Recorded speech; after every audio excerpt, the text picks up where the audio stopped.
कुछ कुछ सिंबॉलिक मैंने चीज़ें दिया है मैप के ज़रिए। अब ना हम लोग साथ साथ करेंगे कि कैसे मैप भी बनाना है। जैसे कि कुछ कुछ चैप्टर जो है ना वो मेंस के आंसर राइटिंग जीएस पेपर 2 में भी वही चैप्टर पूछता है। ठीक है, जैसे भारत का फिजियोग्राफिक जो डिवीज़न है, ठीक है, भारत का जो भौगोलिक स्वरूप है, तो भारत का भौगोलिक स्वरूप जब भी दिखाइएगा तो आपको 2 4 10 नंबर ऐसे ही ज़्यादा मिल जाएगा जब आप साथ साथ मैप बनाइएगा। और कैसा मैप? विद इन सेकेंड, क्योंकि चित्रकारी तो करना नहीं है। तो हर एक टॉपिक में हम लोग साथ में जो मैं मैप बनाती हूँ उसको भी आप लोग साथ साथ ड्रॉ करते चलेंगे। पीटी मेंस साथ साथ हो जाएगा। ठीक है, जीएस पेपर 2 में नंबर अच्छा सा नहीं उठता है अगर आप ज्योग्राफी इकोनॉमिक्स वाले सेक्शन में ढंग से मैप नहीं बनाइएगा तो। ठीक है, मैप बनाते हुए और जो चीज़ बनाए हैं उसी को लिखना है, जो बनाए हैं उसी को लिखना है और अपनी ही बातों में लिखना है, अपने ही लैंग्वेज में लिखना है। ठीक है, बस थोड़ा सा लैंग्वेज पे अच्छा पकड़ हो उसके लिए हम लोग एनसीईआरटी पढ़ते हैं, नहीं तो जनरल स्टडी है ये। मतलब कि सामान्य विद्यार्थी से जो कि वो चाहता है कि सामान्य स्टूडेंट होकर के भी कम से कम इतना नॉलेज तो आपको होना चाहिए। आप प्रोफेसर नहीं बनने वाले, टीचर नहीं बनने वाले। ठीक है, तो इसीलिए जो भी टॉपिक चलेगा अभी के बाद, जैसे कि इसके बाद अभी क्योंकि हम लोग बंगाल की खाड़ी की 2 नदियाँ कर लिए हैं, 3 बड़ी नदियों को करना है अभी, ये गोदावरी, कृष्णा और कावेरी, और बीच बीच में 2 4 नदी है जिसका कि ओरिजिन हम बताएंगे। ठीक है, उसके बाद नदी वाला चैप्टर खत्म होगा और इंडियन मॉनसून शुरू करेंगे हम, क्योंकि इंडियन मॉनसून, एग्रीकल्चर और सॉइल तीनों बताया था मैंने कि कैसे एक दूसरे पे डिपेंडेंट है और कैसे पीटी और मेंस दोनों में ही आपको ये काम आने वाला है। तो ब्रॉड टॉपिक है मॉनसून। ठीक है, तो पहले मॉनसून पढ़ाएंगे, उसके बाद एग्रीकल्चर भी पढ़ाएंगे और साथ ही साथ दोनों को लिखते हुए चल रहा है। ऐसा कोई भी अभी तक का मेंस नहीं है, ये भी नहीं कहेंगे कि 1 साल बीच करके। ठीक है, कोई ऐसा मेंस नहीं है जिसमें मॉनसून से क्वेश्चन नहीं पूछा है। तो इंडियन मॉनसून के हर एक्सपेक्ट को आपको समझना है, जानना है। ठीक है, और लिखते हुए चलना है, क्योंकि अब तो ऐसा हो गया है ना कि लॉन्ग क्वेश्चन के साथ साथ शॉर्ट क्वेश्चन भी देता है, और अगर वही शॉर्ट 5 क्वेश्चन ही आप अच्छे से डील करिएगा दूसरों से ज़्यादा नंबर आपको मिल जाएगा। ठीक है, तो कम टाइम में किस तरीके से आप उसको लिख लीजिएगा अपने बातों को, और पिक्चर भी बनाते हुए, मैप भी बनाते हुए चलिएगा हमेशा ही साइड में, तो उसकी प्रैक्टिस पीटी वाले क्लास से ही हम लोग कर लेंगे। ठीक है, जैसे कि हेडिंग डालें, भारत में बंगाल की खाड़ी में गिरने वाली प्रायद्वीपीय नदियाँ। तो मैंने 2 सेकंड में, 1 सेकंड में यहाँ पे जल्दी से क्या किया, मैप बना दिया, मैप को घेर दिया और उसमें सिंबॉलिक तौर पे मैंने दिखा दिया कि ये वेस्टर्न घाट है, क्योंकि यहाँ से काम आएगा ना नदियों को निकालने के लिए। ये छोटा नागपुर प्लेट्यू है, यहाँ से भी नदियाँ निकलने में काम आएगा। ठीक है, इतना ही बनाना है, जितना ज़रूरत है मैप में उतना ही दर्शाना है। ठीक है, बिहार दर्शा रहे, बिहार में गंगा दर्शाइएगा, क्योंकि बिहार हम बता दिए आप लोगों को। तो मान लीजिए आप बिहार में गंगा आपको दर्शाना है, तो बस गंगा ही दर्शाना है। जैसे आपको दर्शाना है कि ये बिहार है और बिहार के गंगा, ये क्षेत्र है गंगा, और आपको दर्शाना है कि 1857 के रिवॉल्ट में बिहार का कौन सा जगह है जो सक्रिय था। तो बस आपको दिखाना है कि हाँ, दानापुर क्षेत्र, पटना क्षेत्र जो है ना, दानापुर, पटना, शाहाबाद वाला जो ये क्षेत्र है, ये ही जो है ना वो अफेक्टेड था बिहार का। तो बस जितना काम रहता है उतना ही दिखाया जाता है। तो जैसे आप हिस्ट्री में करते हैं वैसे ही आपको क्या करना है, ज्योग्राफी में भी करना है। और एक और चीज़ कि मैप जो है ना वो सिर्फ और सिर्फ ज्योग्राफी और इकोनॉमिक्स का काम नहीं है। मैप आप हिस्ट्री में भी बनाएंगे, अभी से बता दे रहे हैं, मैप आप हिस्ट्री में भी बनाएंगे, ज्योग्राफी इकोनॉमिक्स वाले में भी बनाएंगे, साथ ही साथ साइंस टेक में भी बनाएंगे। मतलब जहाँ आपको लगता है कि आप बना सकते हैं, मैप बन सकता है, वहाँ आपको बना देना है मैप। ठीक है, उसके लिए क्या करना है कि दूसरों से आप अभी से ही आगे रहे। देख रहे, री एग्ज़ाम का फिर हल्ला हो रहा है, हो सकता है री एग्ज़ाम हो जाए तो बीच का टाइम मिल जाएगा ना आपको। हिस्ट्री का भी आप साथ ही साथ अच्छा बुक, किताब जो है ना वो पढ़ते चलिए, नहीं तो एनसीईआरटी को ही देखिए। हिस्ट्री का भी ऑक्सफोर्ड आता है, जैसे मैंने आप लोग को ज्योग्राफी के लिए खरीदवाया है। ठीक है, जैसे 1857 के विद्रोह में भारत में प्रभाव, ठीक है, 1857 में जैसे बिहार में प्रभाव पूछा, वैसे अगर भारत में पूछेगा तो भारत के कहाँ थे, मोस्टली नॉर्दर्न पार्ट में, यानी बिहार वाला एरिया, ये जो सटा हुआ एरिया है छोटा नागपुर के ऊपर, ठीक है, यहाँ पर बंगाल वाला एरिया है ना, दिल्ली तक, राजस्थान का कोटा प्रदेश, बस इतना ही है। तो कैसे पता चलेगा, पढ़िएगा तब पता चलेगा, ठीक है। और इसको आप मैप दर्शा सकते हैं। तो बात करते हैं हम लोग अपने इस टॉपिक का, क्योंकि गिन के 3 बड़ी नदी ही बची हुई है, तो इसको भी आज लिख के ख़त्म करते हैं, ठीक है।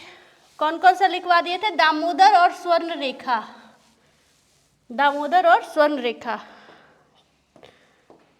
तो सबसे पहले हम लोग इसको लिखवाएंगे नहीं, बस नोटिंग करवा दे रहे हैं कि मैंने पहली नदी लिखवाई दामोदर, और दामोदर की सारी जानकारी मैंने लिखवा दी है। दूसरी मैंने नदी लिखवाई उस दिन स्वर्ण रेखा, और स्वर्ण रेखा की भी हाँ ओरिजिन भी, और माउथ तो एक ही होगा। माउथ के लिए बस एक ही लिखिएगा कि भारत की पूर्वी ढलान अधिक होने के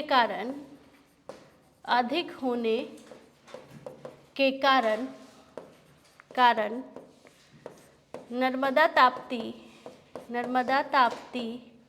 या तापी भी उसी को कहते हैं, नर्मदा तापी को छोड़कर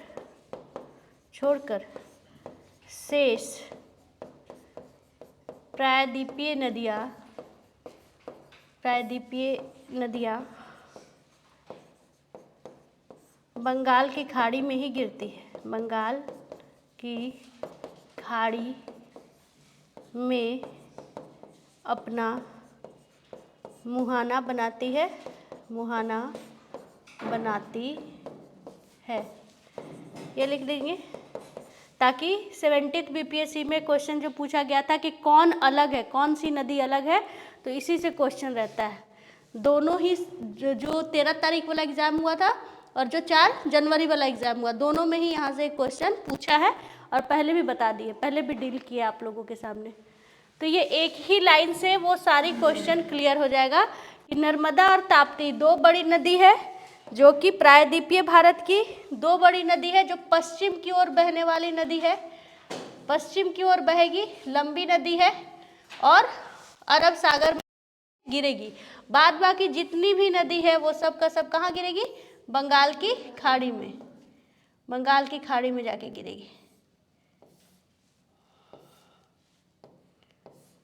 ठीक है। चाहे छोटा नागपुर के पठार से निकले या पश्चिमी घाट से निकले। ये 2 जो मैंने बनाया है, ऊपर वाला है दामोदर और उसके नीचे वाला है स्वर्ण रेखा। दोनों ही नदी कहाँ से निकल रही है, छोटा नागपुर प्लेट्यू से, ठीक है। तीसरी नदी है ब्रह्मी। यहाँ अब से आज के क्लास को यहाँ से शुरू कर रहे हैं। तीसरी नदी है ब्रह्मणी नदी है, ठीक है। इंग्लिश वाले ब्रह्मणी, मतलब जैसे हिंदी लिखा हुआ है वैसे ही आपको इंग्लिश लिख देना है, ठीक है। जैसे हिंदी लिखा हुआ वैसे ही इंग्लिश लिख देना है, कभी कभी ये पेन नहीं चलता है। अब ये ब्रह्मणी नदी छोटा नागपुर प्लेट्यू यहाँ जस्ट इसके नीचे से निकलेगी, और ये 2 नदियों के मिलने से बनती है, ठीक है। एक नदी साउथ कोयल नदी, दक्षिणी कोयल, ठीक है।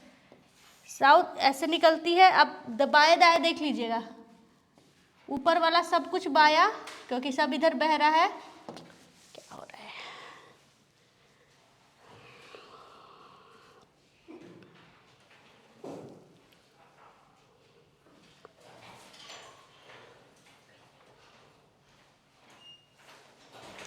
ठीक है।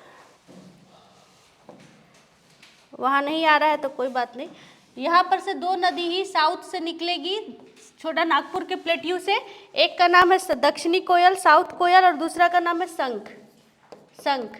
और ये दोनों जब मिलेगी ना, तब इसको हम लोग ब्रह्मणी नदी कहते हैं। और उड़ीसा में जाकर के ये अपना मुहाना बना देती है, उड़ीसा में जाकर के ये गिर जाती है बे ऑफ बंगाल में। तो एक इसको लिख लीजिए, छोटी सी नदी है।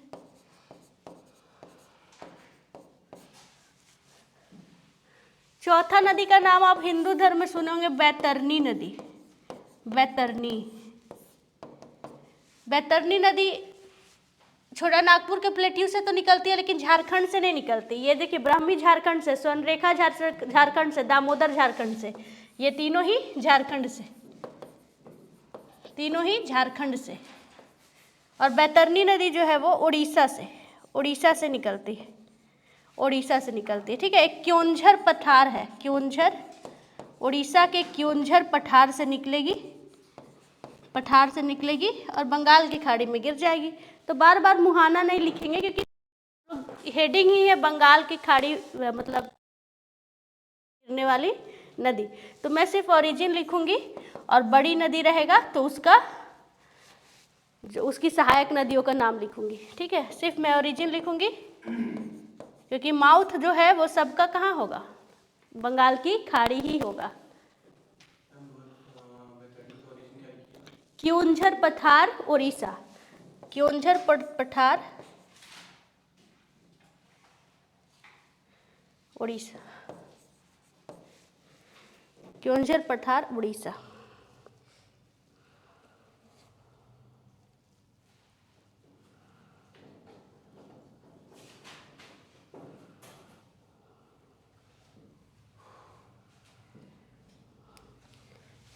ये हो जाएगा तो बताइएगा।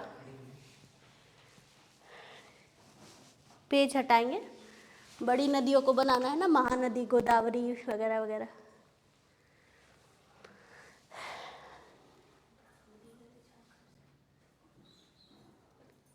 क्या बताइए? ये ब्राह्मणी नदी जो है वो झारखंड से, हाँ, ब्राह्मणी नदी के लिए झारखंड स्टेट अगर बोले तो, मैंने बताया था ना, छोटा नागपुर का प्लेट्यू जो है वो, छोटा नागपुर पठार झारखंड के साथ साथ उड़ीसा भी है ना, उड़ीसा का संपाट। तो उड़ीसा का संपाट, तो वो ब्राह्मणी नदी जो है ना वो झारखंड तक, और ये जो चौथा नदी है बैतरनी, वो कहाँ, उड़ीसा से। छोटा नागपुर के पठार में कौन कौन से राज्य शामिल है, भारत के कौन कौन से स्टेट शामिल है?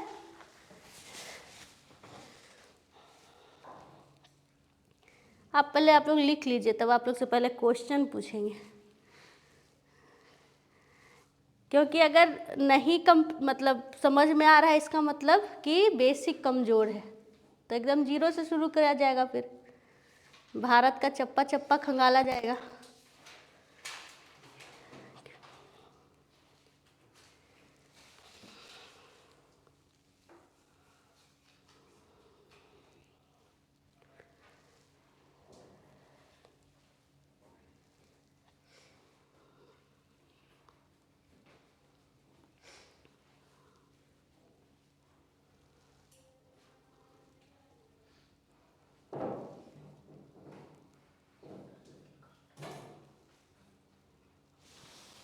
हो जाएगा तो बताएंगे आप लोग।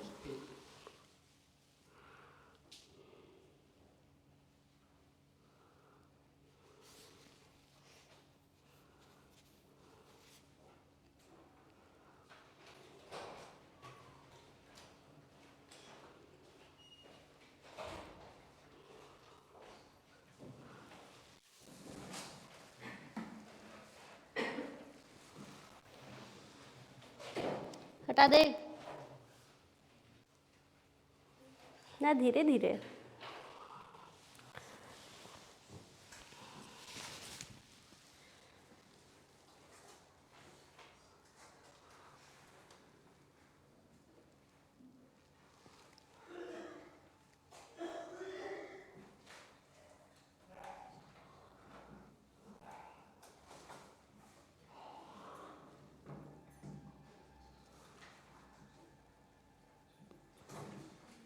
इसको पूरा करवा लेते हैं, उसके बाद पहले आप लोग के डाउट्स को लेंगे, ठीक है, तब नया चैप्टर शुरू करेंगे। एक एक डाउट आप लोग पूछिएगा, क्या क्या दिक्कत है, भारत के कौन से फिजियोग्राफिक डिवीजन में दिक्कत है, फिर से पठार पढ़ा दे कि क्या करे, एकदम सोच के रखिए क्या बोलना है, क्योंकि फिर मैं क्वेश्चन पूछूंगी तो मुझे पता चल जाएगा कि आप लोगों को क्या समझ नहीं आ रहा है। जैसे अभी मुझे पता चल गया कि आप लोग को छोटा नागपुर प्लेट्यू समझ ही नहीं आया, ठीक है, नहीं कोई बात नहीं, जो नहीं पढ़ा उसके लिए थोड़ी दिक्कत है, आप एक बार पढ़ लीजिएगा, जो पढ़ लिया है उसको दिक्कत है।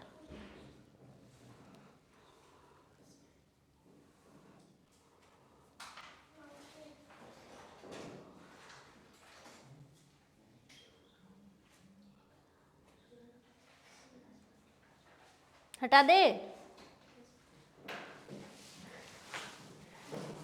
पेज बदलिए सब लोग। उसके बाद चौथा, पांचवा जो नदी है उसका नाम है महानदी। महानदी, ये काफ़ी इम्पोर्टेंट नदी है महानदी। क्यों इम्पोर्टेंट है ये? क्योंकि मैंने कहा था कि छत्तीसगढ़ में एक पठार है, छत्तीसगढ़ में एक पहाड़ है जिसका नाम क्या है? मैकाल का पहाड़। सतपुड़ा का ये भाग है, एक्सटेंशन है मैकाल रेंज। और मैकाल का ही सबसे ऊंची चोटी, सबसे ऊंची चोटी का नाम क्या है? अमरकंटक। अमरकंटक। और इस अमरकंटक से भारत की 3 नदियां निकलती है। अमरकंटक के पश्चिम में जो नदी जाती है, पश्चिम में जो नदी जाती है उसी का नाम क्या है? नर्मदा नदी। अमरकंटक से उत्तर की ओर, नॉर्थ की ओर एक नदी जाती है जिसका नाम क्या है? सोन नदी। सोन नदी। और अमरकंटक से पूरब की ओर एक नदी जाती है जिसका नाम क्या है? महानदी। महानदी, सब क्वेश्चन पूछा हुआ है। यानी इस अमरकंटक से भारत की 3 बड़ी नदी निकलती है, महानदी। ठीक है, तो महानदी ओरिजिन, सबसे पहले तो मैं ओरिजिन ही लिखवा रही हूँ कि महानदी निकलती कहाँ से है, महानदी का स्रोत क्या है। तो क्या लिखेंगे? अमरकंटक। अमरकंटक। अमरकंटक। ठीक है, और ये अमरकंटक पड़ता कहाँ है? छत्तीसगढ़ में, क्योंकि पहले एमपी में था। तो बहुत सारे बुक जो बदलते नहीं हैं, आज भी मध्य प्रदेश समझते हैं। तो ये भारत है, तो भारत में एक सतपुड़ा हिल्स है। ठीक है, विंध्य के जस्ट नीचे ये विंध्यन है, ये विंध्यन है। और विंध्यन के पैरेलल एक माउंटेन है जो 3 पहाड़ों से मिलकर के बनता है।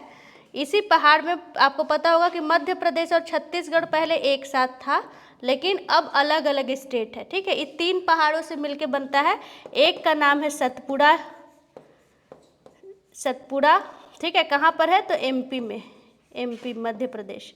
दूसरा का नाम है महादेव। ये भी क्वेश्चन पूछा हुआ है, महादेव कहाँ पर है? महादेव, महादेव भी है एमपी। और तीसरा जो है वो है मैकाल। तो जब अलग हुआ मध्य प्रदेश से छत्तीसगढ़, तो अब ये मैकाल रेंज जो है वो छत्तीसगढ़ में है, छत्तीसगढ़ में है। ठीक है, और दोनों का, चूँकि यहाँ बहुत इम्पोर्टेंट नदी निकल रही है, इसीलिए इस पूरे को मिला करके, इस पूरे सीरीज को, श्रृंखला को मिला करके हम लोग बोलते हैं सतपुड़ा। सतपुड़ा श्रेणी। सतपुड़ा श्रेणी में कितना पहाड़? तो 3 पहाड़। सतपुड़ा श्रेणी में कितने पहाड़? 3 पहाड़। ठीक है, एक का नाम है सतपुड़ा खुद। ठीक है, सतपुड़ा नाम है एक का, मध्य प्रदेश में। दूसरा का नाम महादेव। महादेव, ये भी मध्य प्रदेश में। और तीसरा का नाम मैकाल, ये चला गया छत्तीसगढ़ में, छत्तीसगढ़ में। ठीक है, अब क्या करता है? दोनों का, अगर ये सतपुड़ा श्रेणी का सबसे ऊंचा चोटी पूछे तो आंसर करिएगा धूपगढ़। कोई कंफ्यूजन मत रखिएगा, धूपगढ़ यहाँ पर है, धूपगढ़। ठीक है, ये तीनों में सबसे ऊंचा है।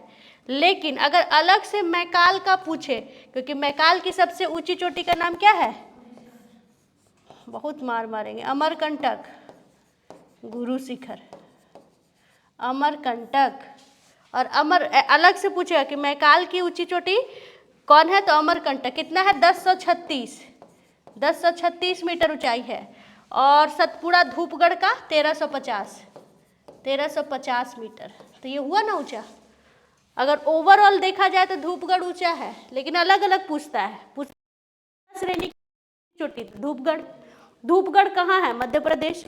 धूपगढ़ की ऊंचाई कितनी है? 1350। लेकिन मैकाल पर्वत की सबसे ऊंची चोटी का नाम अमरकंटक। अमरकंटक की ऊंचाई, और है कहाँ पर ये? तो छत्तीसगढ़। अमरकंटक कहाँ है? छत्तीसगढ़। छत्तीसगढ़। और इसी अमरकंटक से क्या हो रही है? 3 नदी निकल रही है। अमरकंटक से निकलने वाली 3 नदियों का नाम, जो पश्चिम की ओर गई उसका नाम नर्मदा, जो उत्तर की ओर गई उसका नाम सोन, और जो पूरब की ओर गई उसका नाम महानदी। महानदी। पहले इसको बना लीजिए, फिर महानदी को। तो महानदी कहाँ से निकलती है आज के क्लास के लिए? तो ये इम्पोर्टेंट था, अमरकंटक, अमरकंटक छत्तीसगढ़।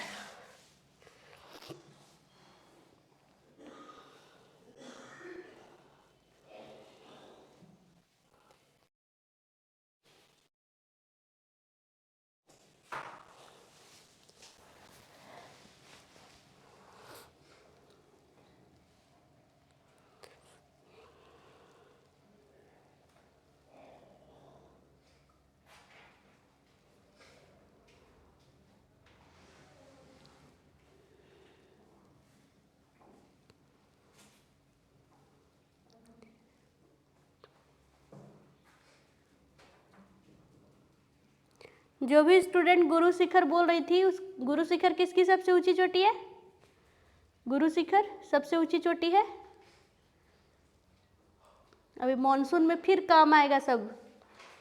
लगता है ना कि ज्योग्राफी जो है वो एक दूसरे से इंटरलिंक नहीं है, सब एक दूसरे से इंटरलिंक है। मॉनसून में पहाड़ों का फिर काम है, और इस बार तो मैंने स्ट्रैटेजी ही बदल दिया, पीटी के साथ मेंस भी।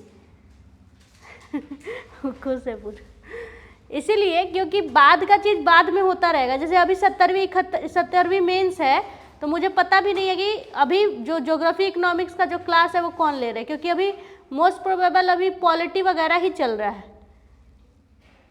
तो ऐसे का वो लाइन है, अब पछतावत होत क्या जब चिड़िया चुग गई खेत। टाइम में चला जाएगा तो प्रैक्टिस कब कीजिएगा लिखने का? तो शुरू से ही लिखिए, क्योंकि अभी पीटी में भी लिखिएगा, अब मेंस वाले अगर कोई और भी आए तो भी लिखवाएंगे, डबल डबल, एक तरफ से निश्चिंत रहिएगा।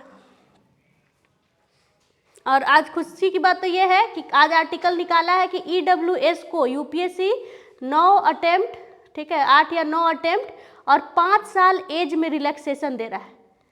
मतलब पहले ही 32 साल था, 5 साल और दे रहा है, क्योंकि ओबीसी का और ST/SC का पार्टिसिपेशन ज़्यादा हो जा रहा था, क्योंकि उन लोगों को अटेम्प्ट भी ज़्यादा है यूपीएससी में और एज रिलैक्सेशन काफ़ी ज़्यादा है। लेकिन जनरल के साथ ये दिक्कत हो जा रहा था। 30 साल 31 साल होते होते हमको लगता है 30 साल या 31 साल लड़का का था या लड़की का, 32 साल तक तो था लड़की का, वुमेन का। लेकिन अगर और 5 साल बढ़ा दिया है तो समझिए कि आप लोग जितने लोग पीसीएस का तैयारी कर रहे हैं धीरे धीरे मैच्योर होकर पक्का यूपीएससी तक जाने वाले हैं। क्योंकि जो अभी ग्रेजुएशन भी नहीं किया है और वो पीसीएस के लिए बैठा हुआ है, इसका मतलब यही है ना, कि थोड़ा सा उसका जो, क्योंकि दिमाग जो है वो मैच्योर होगा तो सीधे वो कूद के यूपीएससी तक भागेगा, है ना। तो अच्छी बात है, ये आज का आर्टिकल निकाला है, हटा दे इसको।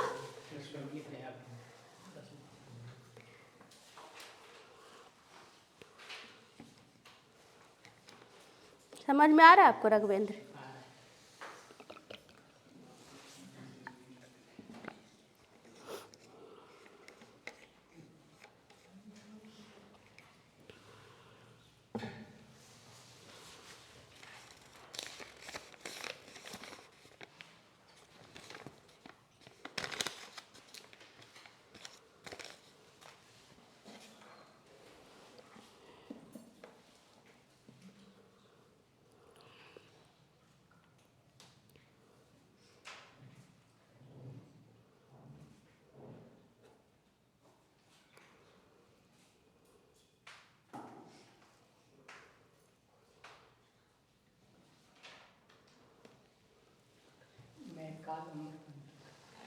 सबसे ऊंची चोटी। हाँ, अमरकंटक मैकाल की सबसे ऊंची चोटी है, और महादेव की धूपगढ़ी। हाँ, ये दोनों ही है ना मध्य प्रदेश में, तो इन दोनों का ही आपको धूपगढ़ लिखना है, इन दोनों का ही आपको धूपगढ़ लिखना है।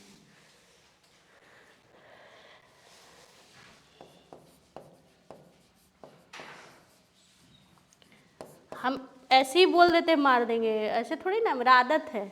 आप पूछिए, मेरे से पूछिए जो भी कन्फ्यूज़न हो रहा है, वो थोड़ी ना कि फेंक के मार देंगे। और वो डॉक्यूमेंट्री हम भी देखे, बच्चों का आँख में आईज वगैरह में लग जाता है, दिक्कत होता है, वो सब थोड़ी, बस बोलने के लिए बोल देते हैं।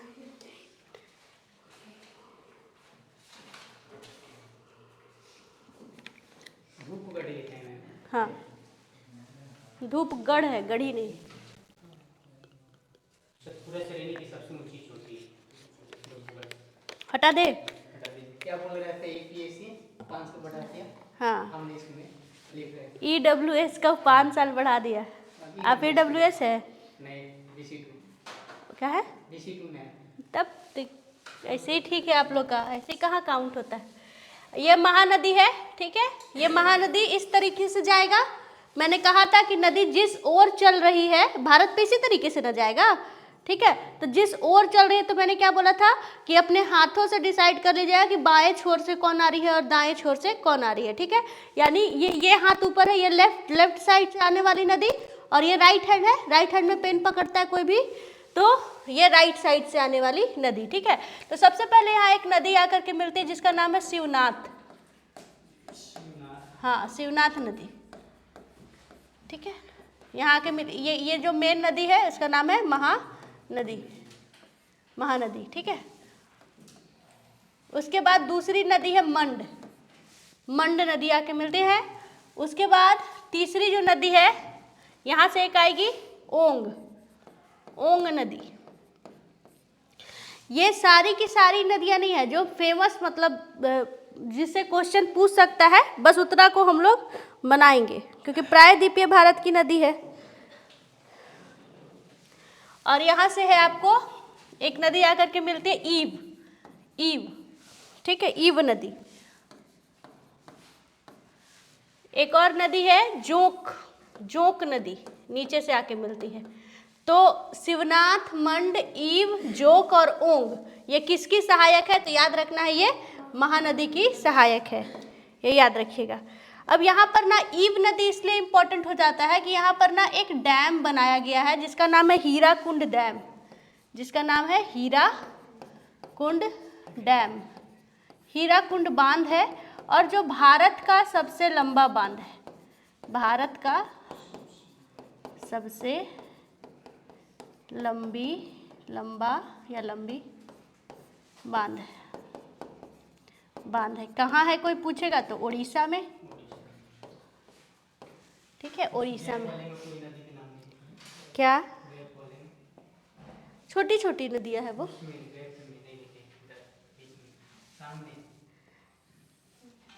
ये जाएगा बंगाल की खाड़ी में, गिर जाएगा। ये गैप में नहीं लिखे, ठीक है, वो ऐसे बन गया है। ये वाला मिटा देते हैं, ठीक है। ईव नदी जो है वहाँ पर क्या है, हीराकुंड बांध है। और हीराकुंड बांध का खासियत है कि भारत की सबसे लंबी बांध है। और कहाँ पर है? ये उड़ीसा में है, ठीक है। और ये अब जा करके, ये नदी जा करके गिर जाएगी बंगाल की खाड़ी में,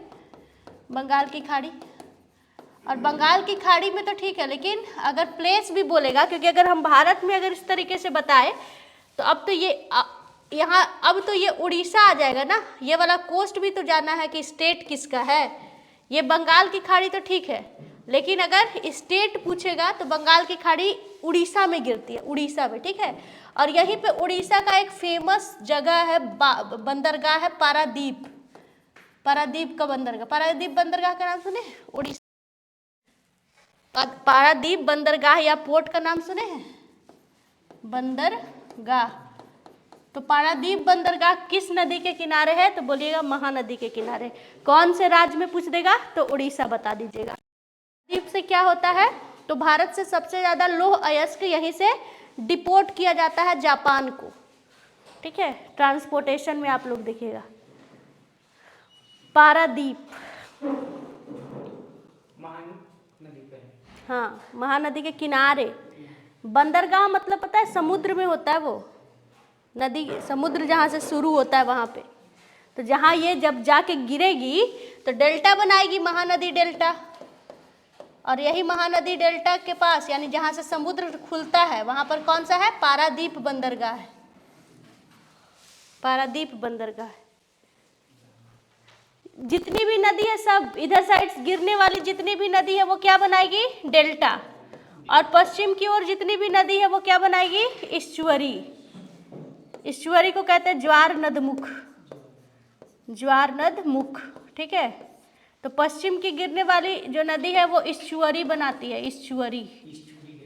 हाँ, इस्चुअरी बनाती है ज्वार नदमुख, और ये बनाएगी डेल्टा। पश्चिम की ओर जूक और ओंग हुआ। हाँ, दाएं क्रम से कौन मिलेगा? दाएं क्रम से मिलने वाली नदी, दाएं क्रम यानी कि राइट साइड, राइट साइड से मिल रही है ये नदी, तो क्वेश्चन पूछ देता है ना राइट साइड से, और ऊपर से जो जो आ रही है वो कैसी नदी है? लेफ्ट साइड से मिल रही है।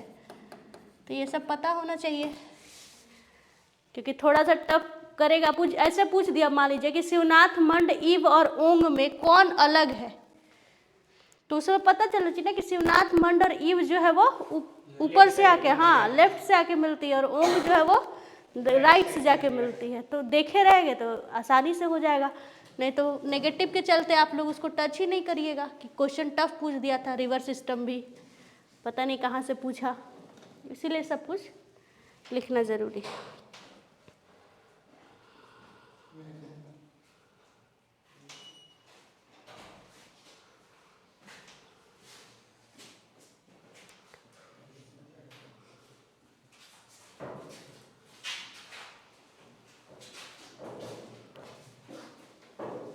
इसकी लंबाई जो है ना, महानदी की लंबाई 851 किलोमीटर लगभग है, 851 किलोमीटर लगभग है। और देखिए लेफ्ट साइड यहाँ तो पारादीप है, ये जो देखिए यहाँ पर देखिएगा, हम ओरिजिनल में भी आप लोग को दिखाएंगे। आप लोग को बोले थे भारत का सबसे बड़ा जो लैंगून झील है, लैंगून झील, जिसका नाम क्या है? चिल्का झील, है ना, यहाँ पर है, कोस्ट पे होता है कि तो ऊपर से जाती है महानदी, ऊपर से जाती है महानदी, नीचे से जाती है गोदावरी नदी। तो महानदी के नीचे साइड, ठीक है, साउथ में ही है चिल्का झील, चिल्का झील। और ये क्यों इम्पोर्टेंट है चिल्का झील? क्योंकि भारत का सबसे बड़ा, भारत का सबसे बड़ा नहीं, लैंगून झील है, लैंगून लेक है, लैंगून लेक या लैंगून झील, या फिर इसको ऐसे लिख सकते हैं कि ये खारे पानी की, लैंगून वर्ड यूज नहीं करेगा तो क्या बोलेगा? खारे पानी, हाँ, सबसे बड़ी झील है। तो क्या क्या और आप लोग को पता होना चाहिए कि लैंगून झील सबसे बड़ी का नाम क्या है? तो बोलिएगा चिल्का, ठीक है, हाँ वो क्या बोलेंगे? चिल्का झील, चिल्का, ठीक है, चिल्का बोलेंगे। और दूसरा क्या पूछ सकता है? ये चिल्का है कहाँ? तो क्या बोलेंगे? उड़ीसा।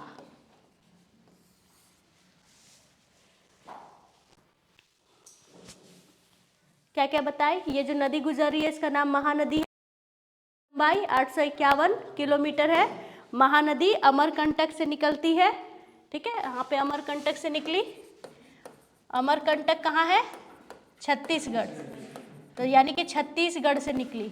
छत्तीसगढ़ के बाद एक ही और राज्य में जाती है जिसका नाम है उड़ीसा, जिसका नाम है उड़ीसा, और उड़ीसा में ही जा कर के वो बंगाल की खाड़ी में गिर जाती है, ठीक है। अब ये महानदी जा रही है तो ऊपर से आई, यानी लेफ्ट साइड की नदी में एक लिखवाया शिवनाथ, दूसरा मंड और तीसरा ईव। उसके बाद बताया कि ईव नदी पर ही एक डैम है जिसका नाम है हीराकुंड, ठीक है। और हीराकुंड का खासियत क्या है कि भारत की सबसे लंबी बांध है, ठीक है। ये हो जाएगा, और ये जाकर के जहाँ गिरेगी वहाँ पर पारादीप बंदरगाह है। पारादीप बंदरगाह किस लिए फेमस है? ये अपने आयरन ओर यानी कच्चा जो मटेरियल होता है, आयरन का जो पदार्थ होता है, इसको जापान भेजती है बहुत बड़े मात्रा में, ठीक है। एक्सपोर्ट करने के लिए फेमस है पारादीप।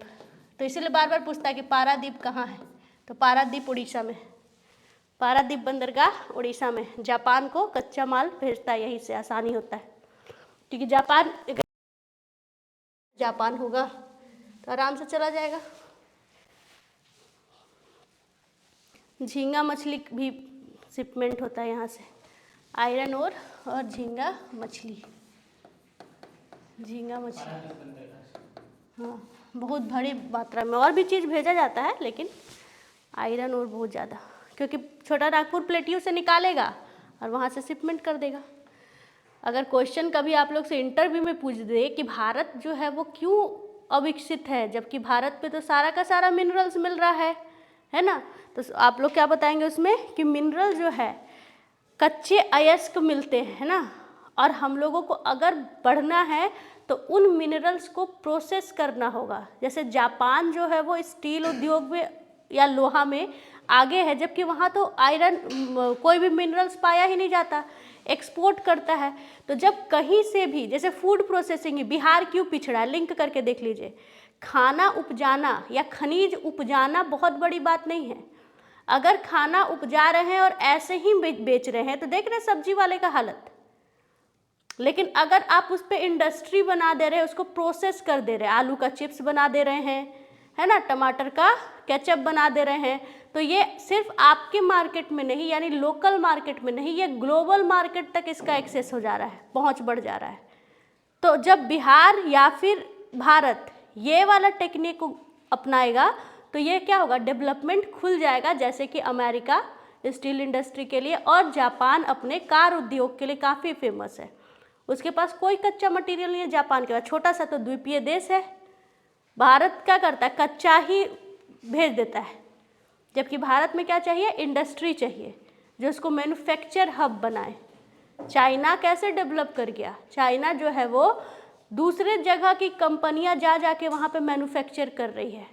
आज जो टेरिफ वाला जो ये कर रहा है, आपको टेरिफ वॉर की बात कर रहा है अमेरिका, तो चाइना सबसे पहले किसको धमका रहा है, अमेरिकन कंपनी को जो वहाँ पर है, एप्पल कंपनी, माइक्रोसॉफ्ट, जो भी कंपनियां वहाँ पर है उसको धमका रहा है। उस पर ज़्यादा से ज़्यादा चार्जेस लगा करके ये फोर्स कर रहा है कि अगर तुम्हारे कारण मेरे को घाटा होगा तो फिर हम तुमको जीने नहीं देंगे। ऐसे ही होता है ना। तो आम जिंदगी में जैसे होता है ह्यूमन टू ह्यूमन, वैसे ही देश से देश का भी होता है। तो फिर इंटरनेशनल रिलेशन में आपको काम आएगा। और IR ऐसा सब्जेक्ट है, करंट अफेयर ऐसा सब्जेक्ट है जो आप किसी भी सब्जेक्ट में आपको लिखना ही लिखना है। अगर आप एकदम सिंपल चीज़ लिख दे रहे हैं बिना लिंक किए हुए, ठीक है, तो वहाँ पर उसको ऐसा आदमी नहीं चाहिए जो कि देश दुनिया को जानता ही नहीं है, पेपर पढ़ता ही नहीं है। मैं तो खुद भी लड़की हूँ, इसलिए मैं लड़कियों को खास करके कहती हूँ कि हम लोग पेपर ऊपर ज़्यादा नहीं पढ़ते कुछ समय तक, लेकिन अभी डिमांड है कि अगर आपको सिविल सर्वेंट बनना है स्टेट का या फिर कहीं का भी UPSC तक का, तो आपको देश से दुनिया से अवेयर रहना होगा। कंपटीशन है ना, नहीं तो दूसरे आगे निकल जाएंगे और सिंपल आंसर लिख करके आप पीछे रह जाएंगे। बहुत ज़्यादा बुकिश नहीं बनना है, अपना दिमाग को खोलना है और न्यूज़पेपर डेली रीड करना है। हिंदी है तो दैनिक भास्कर और इंग्लिश है तो कम से कम टाइम्स ऑफ इंडिया। और बीच का एक पेज आता है, बीच में जो एक पेज लगा रहता है ना, जिसको आप लोग वो जिसमें ये एडिटोरियल रहता है, हिंदी में उसको क्या बोलते हैं, एडिटोरियल को कुछ बोलते होंगे, लेखक, एडिटोरियल समझ रहे हैं ना। हाँ, तो बीच में वो पेज रहता है, उसको ज़रूर पढ़ना है, हिंदी इंग्लिश दोनों में। ऐसे में काम आएगा, GS में काम आएगा, करंट अफेयर में काम आएगा और इंटरव्यू में तो डेफिनेटली आने वाला है काम। ऐसा ही क्वेश्चन पूछा जाता है कि बिहार को आगे बढ़ाने के लिए आप क्या करिएगा, ठीक है, क्यों पिछड़ा है, रीजन बताइए। बाढ़ में अगर पोस्टिंग हो जाएगा तो बाढ़, क्योंकि हर साल देखते हैं ना नीतीश कुमार दौरा करते हैं हेलीकॉप्टर से, उसमें लाखों करोड़ों खर्च होता है। अभी प्रगति यात्रा करोड़ों का बजट बना है, ठीक है, फिर बाढ़ आएगा तो वैसे ही। तो बाढ़ की स्थिति सुधर क्यों नहीं रही है? अगर आपको वहाँ पर डिप्लॉय कर दिया जाएगा एज अ ऑफिसर तो आप क्या करिएगा, कैसे नियंत्रण कर सकते हैं, कैसे बचाव कर सकते हैं, ये सब क्वेश्चन रहता है इंटरव्यू का। मार्क्स यहाँ से उठता है। तो पहले चैलेंजेस को, अपने दुश्मन को अच्छा से समझिएगा, नहीं तो फिर उसको हराना मुश्किल है।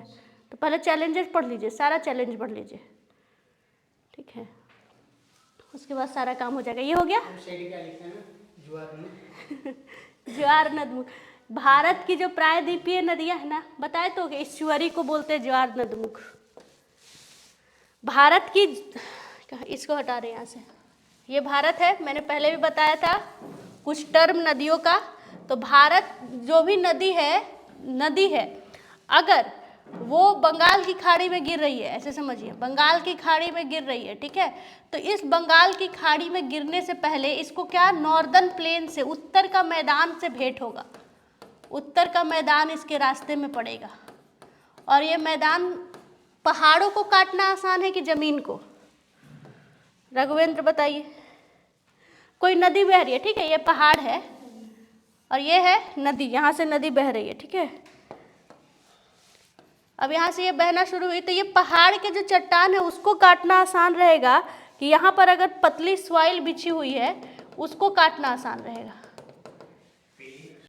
सॉइल को काटना। तो जब ये नदी, जब ये ऐसे बह करके जाती है ना, जब ये नदी ऐसे बह करके जाती है तो यहाँ पर बीच में भारत में ये समुद्र है, सी लेवल है ये। क्लास में फोन ऑन रखे, नहीं डांटेंगे नहीं क्योंकि कामकाजी इंसान है, ठीक है। हम लोग के क्लास में ऐसे ही डांट पड़ता था, हम लोग तो और बड़े हैं आप लोगों से, तो उस समय फ़ोन नया नहीं आया था 14-15 टाइम में, तो टीचर अगर गलती से फ़ोन बज गया ना तो उसे पता है कि इसका फ़ोन आया होगा। क्या लॉजिक है ये, लेकिन उस समय बोला नहीं जा सकता है। हाँ, वो आपस में समझ गए ना। देखिए ऐसे ही वो लोग भी ऐसे ही थे, ठीक है, लेकिन ये ज़रूरी नहीं है। हाँ, क्या बोले, सब धन 22 पसेरी। अब तो ऐसे भी लिखने के लिए मिलता है ना अपने लोकल लैंग्वेज में।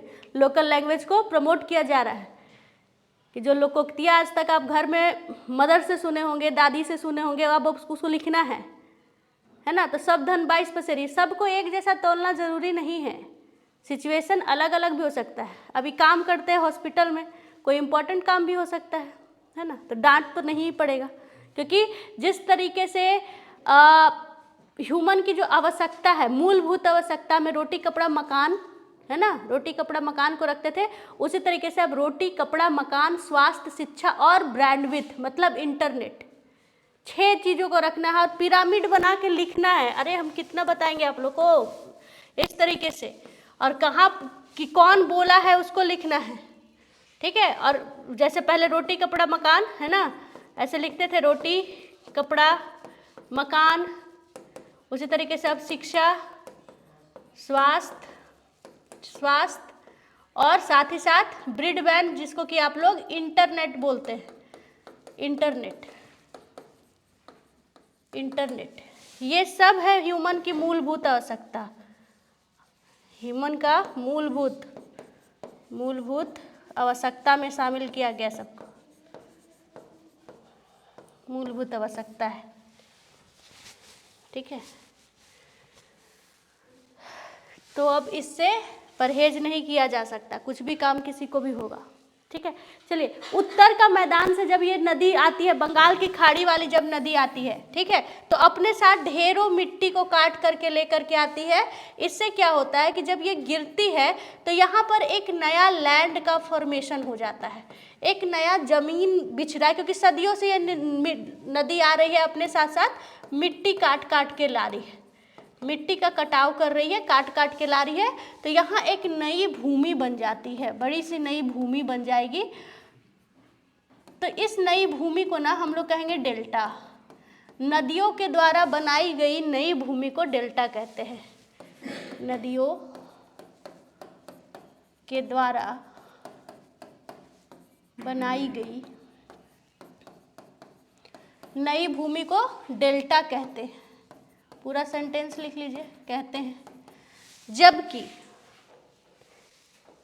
इधर समझिए पहले राघवेंद्र, जबकि जब यहाँ पर देखिए, यहाँ पर आपको क्या मिल रहा था, ऊंचे ऊंचे पहाड़ मिल रहा था, पर्वत मिल रहा था, जिसको हम लोग कहे पश्चिमी घाट, वेस्टर्न घाट, पश्चिमी घाट। तो जैसे मैंने कहा कि यहाँ पर मिट्टी उसको मिलेगी नहीं। मान लीजिए यहाँ से नर्मदा आई, इसको काटते हुए यहाँ पर आई, तो इसको ज़्यादा मिट्टी मिल नहीं रही है, ठीक है, पहाड़ी है, पहाड़ी क्षेत्र है, तो जो थोड़ा बहुत मिट्टी लेकर के आई तो एक बड़ा सा लैंड फॉर्म नहीं होगा, बल्कि छोटी छोटी थोड़े बहुत द्वीप बनेंगे और पानी जो है ना और गहरा हो जाता है। तो जो छोटे छोटे द्वीप बनते हैं ना, तो इसको हम लोग डेल्टा ना कह के कहते हैं इस्चुअरी, ठीक है। तो क्या लिखेंगे यहाँ पर कि जब प्रायद्वीपीय भारत की नदियाँ, प्रायद्वीपीय भारत की नदियाँ गिरती है तो वह ईश्वरी का निर्माण करती है। बस निर्माण करती है। अब लिख लीजिए, यही डिफरेंस होता है ईश्वरी और डेल्टा में। जैसे कोई बोलेगा कि बंगाल की खाड़ी, जैसे बोलेगा कोई कि सुंदरबन डेल्टा के अलावा कोई डेल्टा होता है, तो आप लोग बोलेगा बिल्कुल, सुंदरबन डेल्टा गंगा ब्रह्मपुत्रा डेल्टा का नाम है। इसके अलावा Mahanadi delta, Krishna delta, Kaveri delta, Godavari delta इत्यादि। ठीक है, इस तरीके से आप बातों को बता सकते हैं।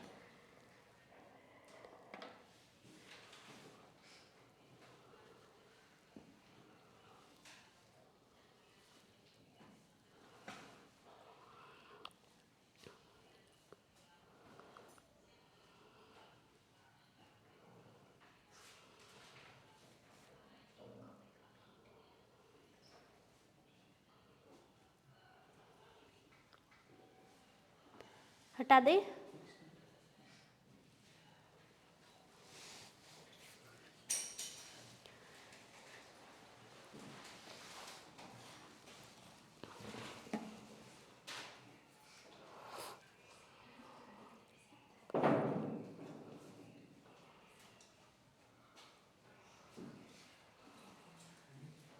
गिरती है तो डेल्टा का निर्माण करती है। हो गई। देखिए, उसके बाद महानदी के बाद जो आगे अगली नदी है उसका नाम है गोदावरी। उसका नाम क्या है? गोदावरी। तो गोदावरी के बारे में लिखना है। महानदी के बाद जो अगली नदी है उसका नाम क्या है? गोदावरी। नंबर आप लोग खुद दे लीजिएगा क्योंकि मैं नदियों का क्रम भूल गई।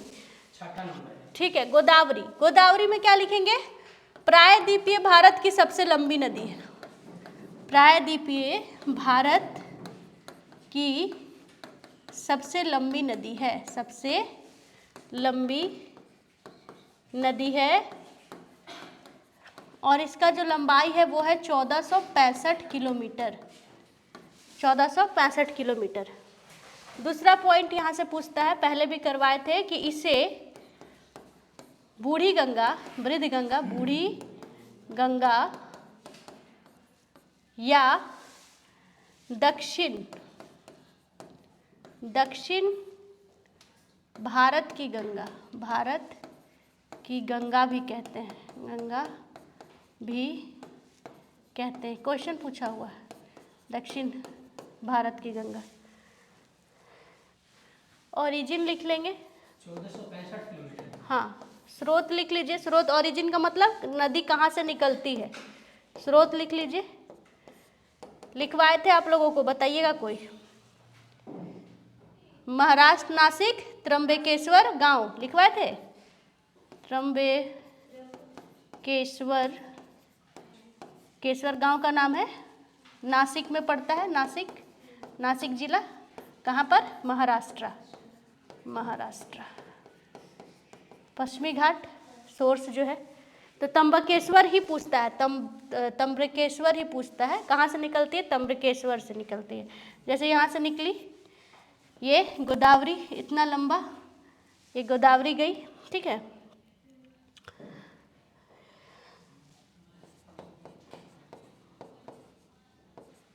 तो जब ये जाती है तो देखिए महाराष्ट्र से निकलेगी, आगे बढ़ेगी तो तेलंगाना में पहुंचेगी। कहाँ पहुंचेगी? तेलंगाना। उसके आगे बढ़ेगी तो आंध्र प्रदेश पहुंचेगी और फिर आंध्र प्रदेश से गिर जाएगी। इसके ऊपर जितना थी सब क्या थी? उड़ीसा में गिर रही थी ना। अब यहाँ के बाद जितना गिरेगी सब कहाँ गिरेगी? आंध्र प्रदेश में। आंध्र प्रदेश में सब गिरेगी।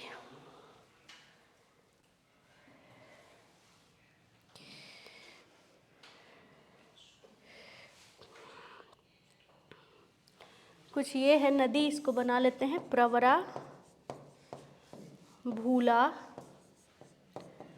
उसके बाद मंजरा, एक नदी ऊपर से आएगी आपको पूर्णा नदी, प्रवरा है ये, पूर्णा नदी। और एक पूरा का पूरा सिस्टम ही है। पेनगंगा वेनगंगा, प्राणहिता, प्राणहिता। साइड में भी लिख देंगे, ज़्यादा दिक्कत नहीं होगा। ये सबसे पूछेगा ना कि किसकी सहायक नदी है, यहाँ पे बॉक्स में लिख देते, ठीक है। दाएं क्रम और बाएं क्रम के चलते हम ऐसे बना दिए हैं, जैसे यहाँ बना देते हैं। ऊपर की कोई भी नदी रहेगी तो दाएं क्रम की होगी, लेफ्ट राइट लिख देते हैं, लेफ्ट और राइट, ठीक है। क्योंकि सब तो इसी तरह जा रही है ना, बंगाल की खाड़ी में जा रही है, ऐसे जा रही है, तो अपने हाथ के हिसाब से देख लीजिएगा। तो लेफ्ट के साइड है सबसे पहले यहाँ पे पूर्णा, ठीक है। ऊपर से सिस्टम ये बनाया है मैंने, ये है वर्धा, ये नदी का नाम मैंने बनाया है वहाँ पे वर्धा। फिर एक ऊपर से नदी आकर के मिलती है, ये वाली नदी, ये जिसका नाम है पेन गंगा, इसका नाम है क्या है, पेन गंगा। फिर एक नदी आती है, इसका नाम है वेन गंगा, वेन गंगा। और ये जब तीनों जहाँ मिल रही है ना, अब ये जो नदी निकल रही है इसको कहते हैं हम लोग प्राणहिता रिवर, प्राणहिता। और ये प्राणहिता किसकी सहायक है, तो ऐसे गोदावरी जा रही थी, प्राणहिता आकर के गोदावरी में मिल जाएगी। तो ये जो है ना, ये सब वर्धा, पेनगंगा, वेनगंगा, ये सब क्या है, और प्राणहिता, प्राणहिता, ये सब लेफ्ट से आने वाली गोदावरी की सहायक नदी है। वैसे ही अगर राइट से देखेंगे तो सबसे पहले कौन आई, प्रवरा, उसके बाद कौन आई, भूला, उसके बाद कौन आई, मंजरा, मंजरा, उसके बाद बस। ऐसे तो अभी और दो है, लेकिन छोटी छोटी नदियों को नहीं।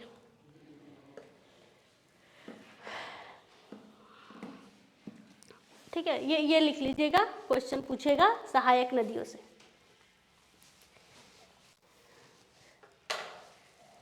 वेनगंगा के बाद में क्या है? वेनगंगा के बाद पेनगंगा, पेनगंगा के प्राणहिता। लेफ्ट साइड की नदी।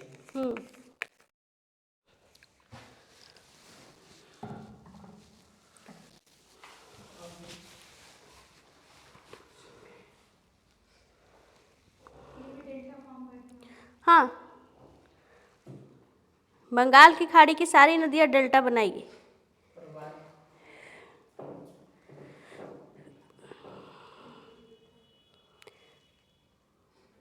ऊपर से आने वाली और दो नदी है, इंद्रावती और संवरी। क्या बोल रहे हैं? हाँ, भूला। इंद्रावती और संवरी भी लिखवा सकते हैं, याद है तो लिखवा ही दो, लेकिन दिक्कत यहाँ से और दो नदी आती है, ठीक है। एक का नाम है इंद्रावती, इंद्रावती, और दूसरा का नाम है संवरी, संवरी नदी। और ये इंद्रावती और संवरी नदी है ना, निकलती छत्तीसगढ़ से, गिरेगी आंध्र प्रदेश में ही, लेकिन ये दोनों छत्तीसगढ़ से निकलती है, बाकी सब महाराष्ट्र। यहाँ पे जितना दिख रहा है ना, ये पूरा का पूरा सब महाराष्ट्र, और वो दोनों छत्तीसगढ़। इंद्रावती और संवरी भी गोदावरी की ही सहायक है। चाहे तो लिख ले, छोटी नदियाँ हैं, चाहे तो छोड़ दे, आपकी मर्जी। इंद्रावती और संवरी, मन कर रहा है तो लिख लीजिए। अच्छा, हाँ,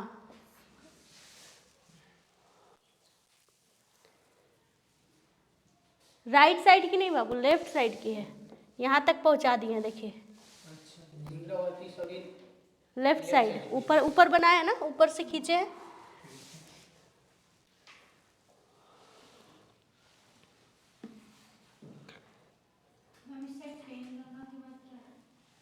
ये वेनगंगा, वेन भी, वेनगंगा, वेनगंगा। उसके बाद प्राणहिता, उसके बाद दो और लिखने का मन है तो लिख लीजिए, इंद्रावती और संवरी।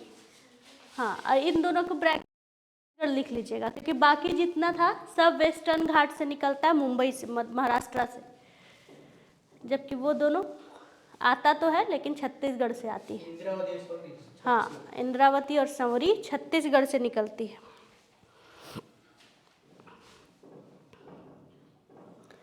बस दो और बड़ी बड़ी नदियां हैं, कृष्णा और कावेरी। बस कृष्णा और कावेरी दो बड़ी बड़ी और नदियां हैं। इसमें कोई दिक्कत है?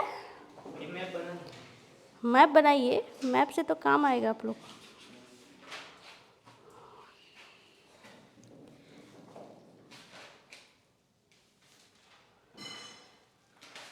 यहीं पर एक फेमस शहर है जहाँ से ये गिरती है, एक फेमस शहर है राजमुंद्री, आंध्र प्रदेश का राजमुंद्री। राजमुंद्री तो पूछेगा राजमुंद्री किस नदी के किनारे है, तो कहिएगा गोदावरी। राजमुंद्री शहर किस नदी के किनारे है, तो कहिएगा गोदावरी। एक और क्वेश्चन पूछ सकता है कि ये जब डेल्टा बनाती है ना, तो ये इस तरीके से चापाकार सी आकार का डेल्टा बनाती है, ठीक है। तो क्वेश्चन बनाता है कि किस नदी का डेल्टा चापाकार डेल्टा कहलाता है। चापाकार डेल्टा, डेल्टा भी अलग अलग तरीके का होता है, तो चापाकार डेल्टा जो है ना वो हाँ गोदावरी नदी बनाती है।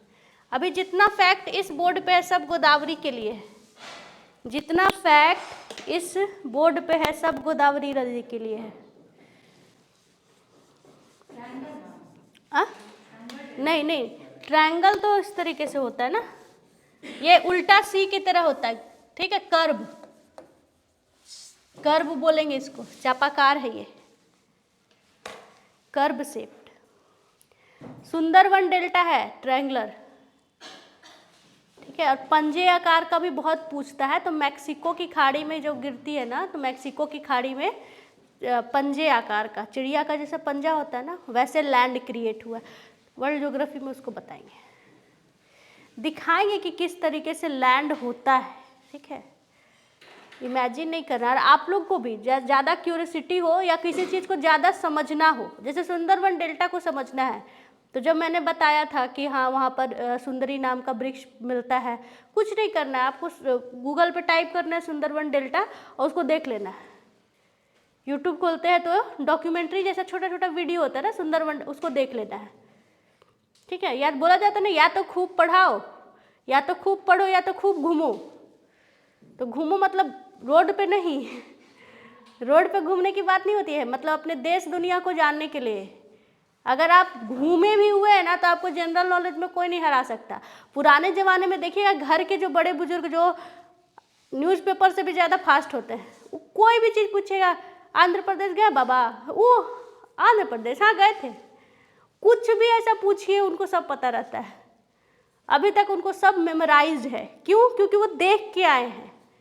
आप हमको इतने दिन से देख रहे हैं, 4-5 दिन से वो हमको देख रही हैं, अब रोड पे हम कहीं भी दिखेंगे तो बोलेंगे घर जाके कि साथी में हमको देखे थे, अगर कोई ऐसा हुआ तो, है ना।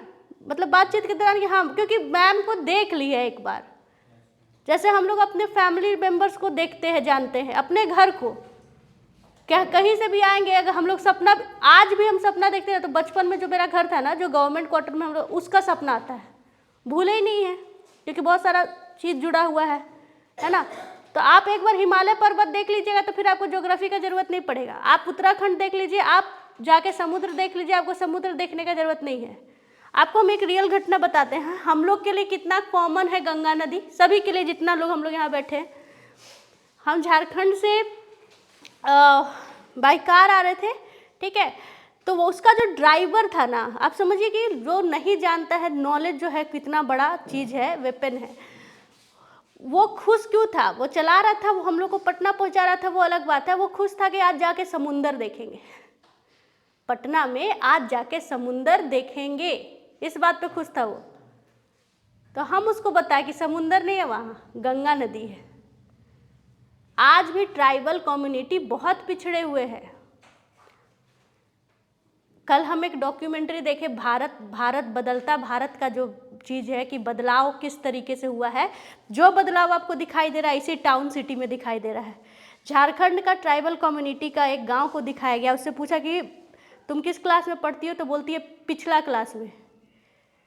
पैर में चप्पल नहीं था, गांव में लाइट नहीं था, कच्चे मकानों में रहता है, उज्ज्वला योजना का नामो निशान नहीं, वही लकड़ी चुन करके लाना और उस पर खाना बनाना, एक टाइम खाना मिल गया वही बड़ी बात।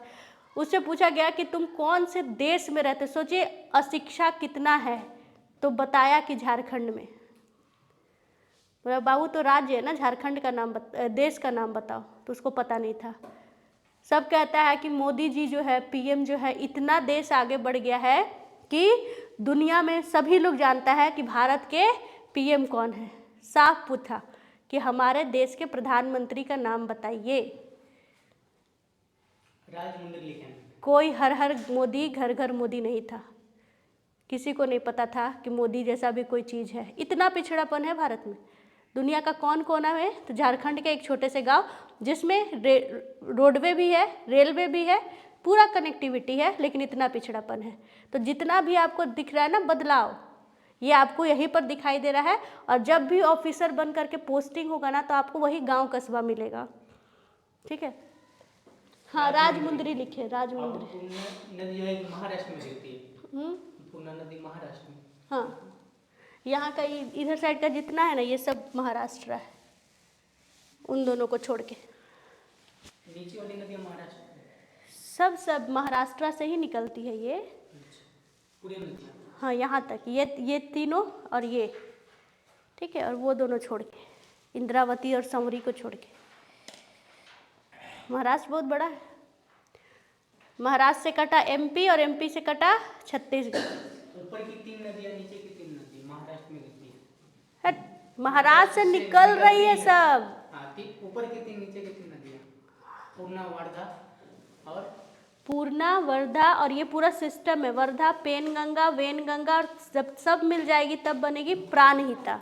तो आप सीधे पूर्णा, वर्धा, प्राणहिता लिख लीजिए, और प्रवरा, भूला और मंजरा लिख लीजिए, और ब्रैकेट में महाराष्ट्र लिख लीजिए। हम फिर आपको बोल रहे हैं कि अगर आपको अच्छे से जानकारी नहीं होगी तो आप बोर्ड पे नहीं पढ़ाइएगा इस टॉपिक को, ठीक है, इम्प्रेशन गलत जाता है। ठीक है, ऐसे में भी लिख सकते हैं आप लोग। आप किसी चीज़ को तब तक नहीं बता सकते किसी दूसरे को जब तक आपको खुद जानकारी ना हो। आप खुद स्पष्ट रहेंगे तभी दूसरे को बता सकते हैं। ठीक है, इसलिए टीचर से ये क्या किया जाता है, आशा रखा जाता है कि उसको पता हो। अगर उसी को पता नहीं रहेगा तो वो सही नहीं बता पाएगा, और आप लोगों को लगा हमको तो समझ ही नहीं आया। ठीक है, तो टीचर वही चीज़ पढ़ाए, इसलिए हर सब्जेक्ट के टीचर देखिएगा अलग होंगे, है ना, जो उनको अच्छे से आए।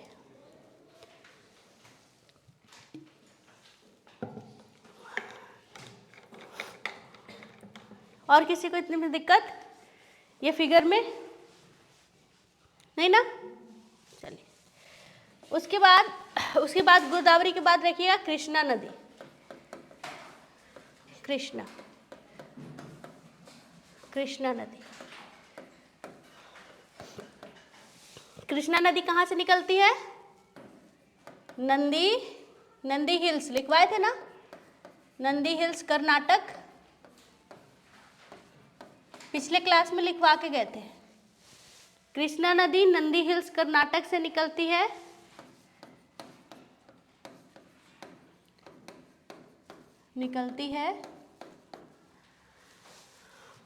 और ये प्रायद्वीपीय भारत की दूसरी सबसे बड़ी नदी है। तीसरी सबसे बड़ी नदी कोई बताएगा मुझे? रुक जाइए, लिख लेते तब तक। प्रायद्वीपीय, क्योंकि मैंने बताया है आप लोगों को, प्रायद्वीपीय भारत की दूसरी सबसे बड़ी नदी।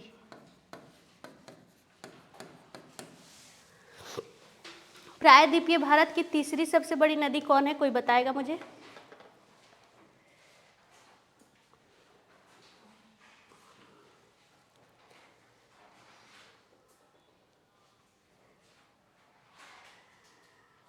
सोच के बताइए। मैं नहीं बताऊंगी, मैं आप लोगों को बता चुकी हूँ। पहला, दूसरा और तीसरा सब याद रखेगा।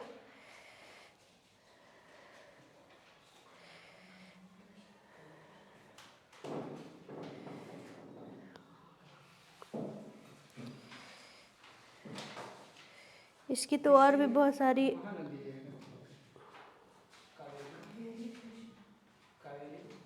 नर्मदा के टाइम लिखवाए थे ना कि प्रायद्वीपीय भारत में पश्चिम की ओर गिरने वाली सबसे बड़ी नदी, लेकिन प्रायद्वीप भारत की तीसरी सबसे बड़ी नदी है गोदावरी। बताया था आप लोगों को, लिखिएगा तो। कृष्णा की सहायक का नाम कोयना,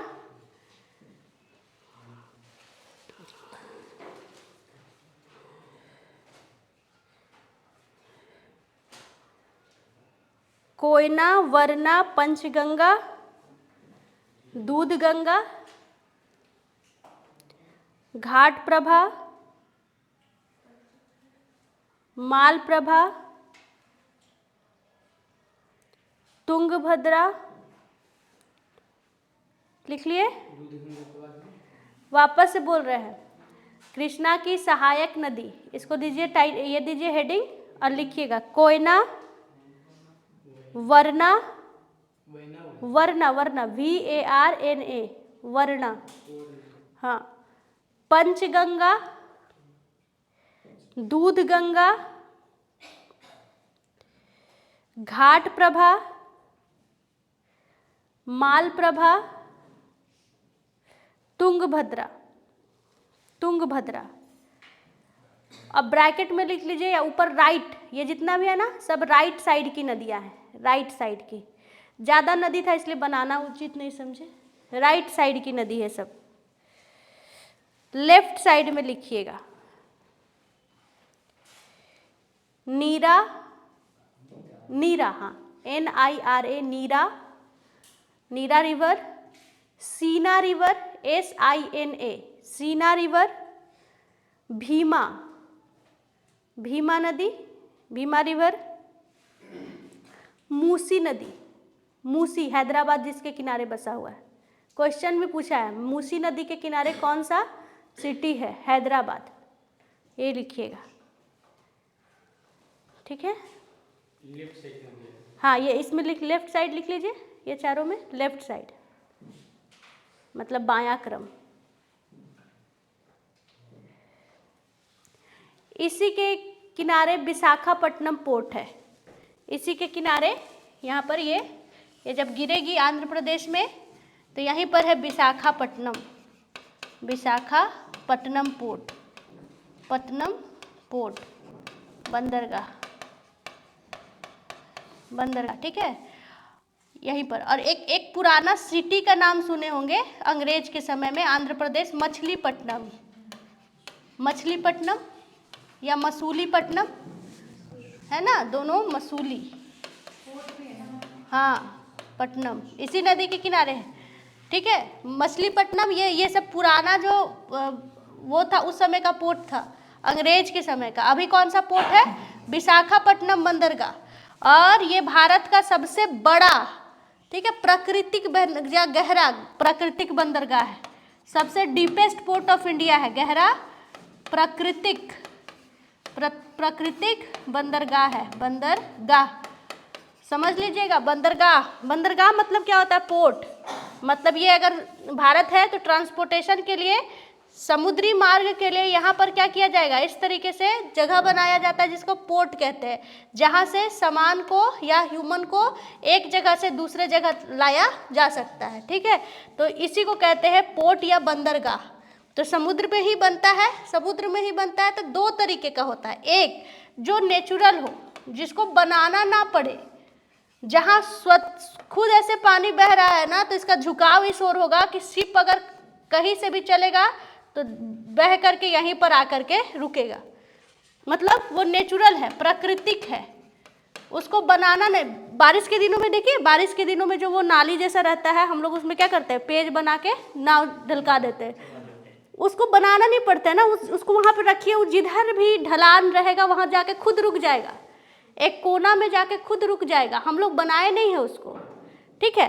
और अभी का बच्चा लोग को कि हाँ हम लोग ऐसे जिया करते थे, जैसे मेरे एक बहन की बेटी है, अभी जो अपने खेले हैं ना उसको भी खिलाते हैं, तो अब उसको दिखाने के लिए क्या करते हैं, छत पे ही ना बना देते हैं, छत पे ही हम लोग बनाए हुए हैं। कैसे बनाए हुए हैं कि छत की सफाई के लिए आप देखिएगा कि जो टाइल्स जो साइड में देखिएगा कॉर्नर पे पानी ड्रेन करने के लिए लगाया रहता है, वो सबसे ढलाव का किनारा होता है। अब अगर हम उसको बंद कर दें कि छत पे पूरा बारिश का पानी रहे और उसमें हम नाव चलाएं, ठीक है, तो जब हम वो नाव को चलाएंगे ना तो वो क्योंकि सबसे गहरा मतलब ढलाव का जगह है और मैंने उसे बनाया है, ठीक है ना, ह्यूमन ने बनाया है, तो भी जा कर के वो वहीं जाके रुकेगा। तो दो तरीके का, एक जो खुद से बना हुआ था जो हम लोग खेलते थे, ठीक है, और दूसरा जो ह्यूमन के द्वारा बनाया गया है, ठीक है, दोनों का काम वही है, जहाज़ों को रोकना, ठीक है, जहाज जहाँ पर रुकता है उसको कहते हैं बंदरगाह। ठीक है, दो तरीके का होता है, एक समुद्र वाला होता है, एक नदी वाला होता है। तो भारत की नदियाँ उतना डेवलप नहीं हुई है कि आपको यहाँ का एक हल्दिया पोर्ट आप पढ़िएगा। अदरवाइज जितना जो कुंभ में मर रहा है सब, बढ़िया से गंगा रास्ता बना दे सरकार, गंगा से गंगा रास्ता बना दे तो 3 हो जाएगा ना। एक तो रोडवे है, दूसरा रेलवे है, और तीसरा वाटरवे भी तो होगा। और कितने बड़े बड़े जहाज से आदमी को यहाँ से वहाँ ले जाया जा सकता है। तो वो ना करके क्या कर रहा है, दिल्ली में भगदड़, उतना लोग मर गया। मेरे तो पिछले बार क्लास लेकर के हम इसलिए जल्दी से गए थे कि मेरे मदर फादर जाने वाले थे कुंभ, इतना भीड़ था, वापस आ गया सब। जबकि 4 महीना पहले से लोग एसी बोगी का मतलब कराया हुआ था, लेकिन क्या एसी क्या जनरल, जो अगर लड़ नहीं सकता, जो थोड़ा शांति प्रिय, उसको वापस आना ही भलाई है। ठीक है, तो जो चीपेस्ट जो मोड होता है परिवहन का वो है वाटर ट्रांसपोर्टेशन। तो पोर्ट भी 2 होगा, नदियों का भी होगा और समुद्र का ही होगा। यहाँ बात हो रहा है समुद्र वाला। ठीक है, तो समुद्र, कितने बड़े बंदरगाह है भारत में, क्वेश्चन पूछा है 13। कितने पोर्ट है भारत में, 13 बड़े बंदरगाह है। ठीक है, ये 13 याद रखिएगा, क्वेश्चन बार बार पूछता है। और इसमें कितने तरीके का होगा, एक तो नेचुरल हो सकता है, दूसरा क्या हो सकता है, आर्टिफिशियल पोर्ट। ठीक, तो सबसे बड़ा नेचुरल पोर्ट अगर पूछेगा ना, सबसे बड़ा नेचुरल पोर्ट तो कहिएगा मुंबई का विकास ही इसीलिए हुआ था। मुंबई पोर्ट जो है वो सबसे बड़ा नेचुरल पोर्ट है, सबसे बड़ा प्राकृतिक बंदरगाह है, सबसे बड़ा प्राकृतिक बंदरगाह। ठीक है, सबसे बड़ा आर्टिफिशियल बंदरगाह है चेन्नई।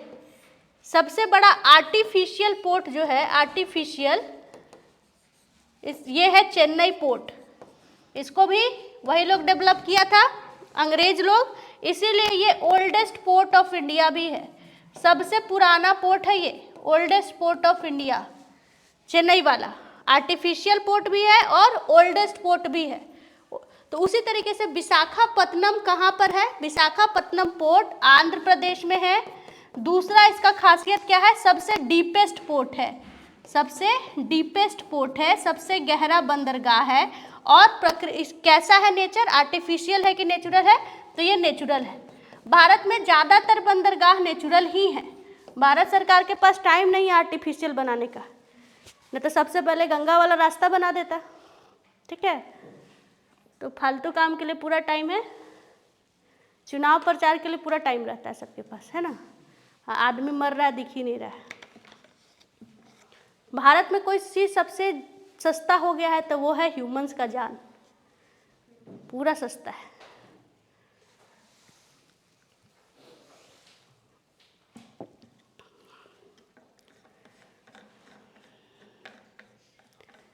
ह्यूमंस में से भी अलग एक स्पीसीज निकाल दिया है सब लड़की लोग।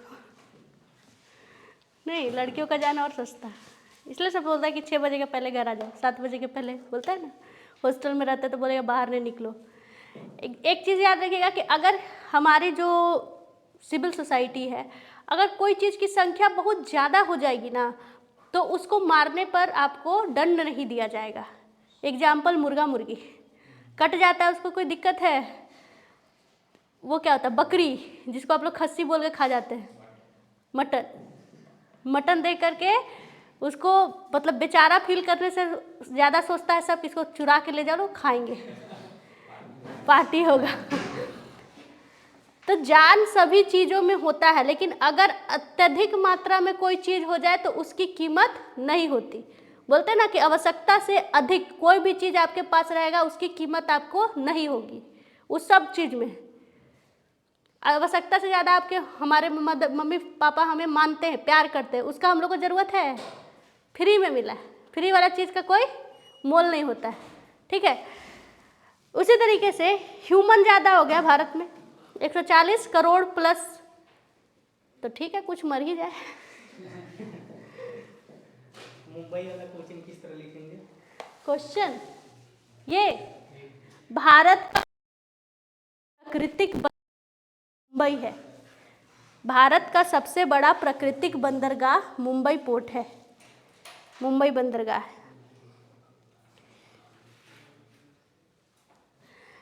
चिल्का झील के बाद एक और लैंगून झील है जो आंध्र प्रदेश में है, जिसका नाम है कोलूरू। जिसका क्या नाम है? कोलूरू। तो यहाँ कृष्णा के ऊपर मैंने एक नदी बनाया था जिसका नाम क्या था, बताइए। कृष्णा के पहले जो नदी लिखवाया था उसका नाम क्या था? गोदावरी। क्या नाम था? गोदावरी। तो इसी गोदावरी और कृष्णा नदी के बीच में जो झील है ना, इसका नाम है कोलूरू झील। कोलूरू। और यही कोलूरू झील जो है ना, ये भी क्या है? ये भी हाँ आंध्र प्रदेश में है। एपी लिखते हैं आंध्र प्रदेश को। कोलूरू झील कैसा है? ये भी लैंगून झील है, खारे पानी का झील है ये भी, लैंगून झील। लैंगून झील।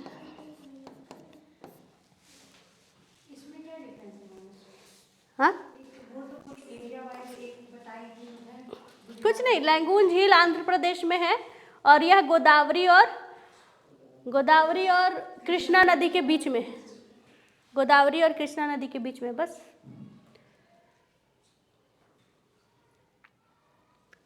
भारत में क्या क्या पाया जाता है ये सब आपको आएगा ना। जैसे यहाँ चिल्का बनाए थे, चिल्का और ऊपर बना लीजिए, ये चिल्का है और ये क्या है? कोलूरू है।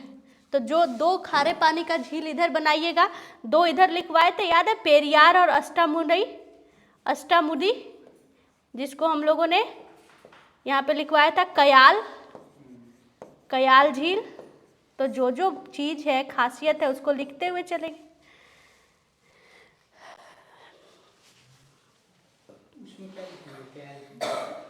अब नहीं लिखवाएंगे, लिखवा चुके हैं,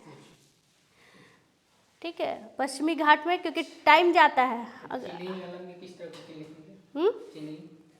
चेन्नई को लिखिएगा कि चेन्नई बंदरगाह भारत का सबसे पुराना, लिखिए चेन्नई बंदरगाह भारत का सबसे पुराना तथा कृत्रिम बंदरगाह है।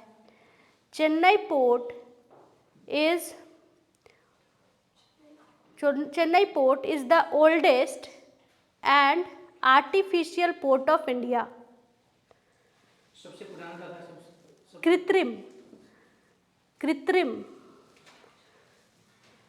कृत्रिम बंदरगाह। बाकी ट्रांसपोर्टेशन में करवाएंगे। आप लोग को भी कुछ पूछना है? लास्ट कावेरी की ओर चले।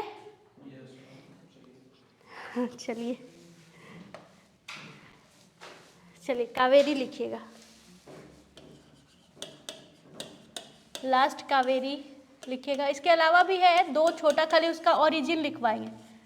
कावेरी बड़ी है। कावेरी कहाँ से निकलती है? पश्चिमी घाट। कावेरी वेस्टर्न घाट से निकलती है ना, पश्चिमी घाट से निकलेगी कावेरी। एक सेकेंड, कृष्णा में आप लोग महाबलेश्वर लिखिएगा। महाबलेश्वर लिखिएगा, उसमें लिखिएगा महाबलेश्वर और साइड में लिखिएगा महाराष्ट्र। क्वेश्चन पूछा महाबलेश्वर कहाँ है, तो महाराष्ट्र में। कृष्णा नदी में थोड़ा सा सुधार कर लीजिए, महाबलेश्वर कर लीजिए। महाबलेश्वर वेस्टर्न घाट में ही है जगह, लेकिन महाबलेश्वर में। हाँ महाराष्ट्र, महाबलेश्वर।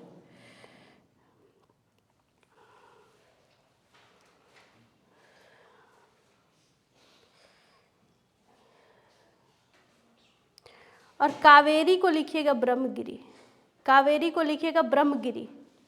वहाँ लिखवा दिए नहीं, वहाँ नंदी मत काटिएगा, जो लिखवाया है वो नहीं काटिएगा। हाँ लेकिन साथ में महाबलेश्वर लिख लीजिएगा, ब्रह्मगिरी की पहाड़ी,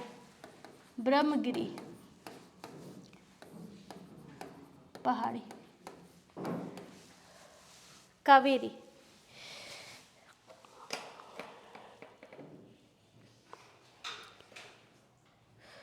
लिखिए कावेरी नदी को पोन्नी नदी भी कहते हैं, पोन्नी।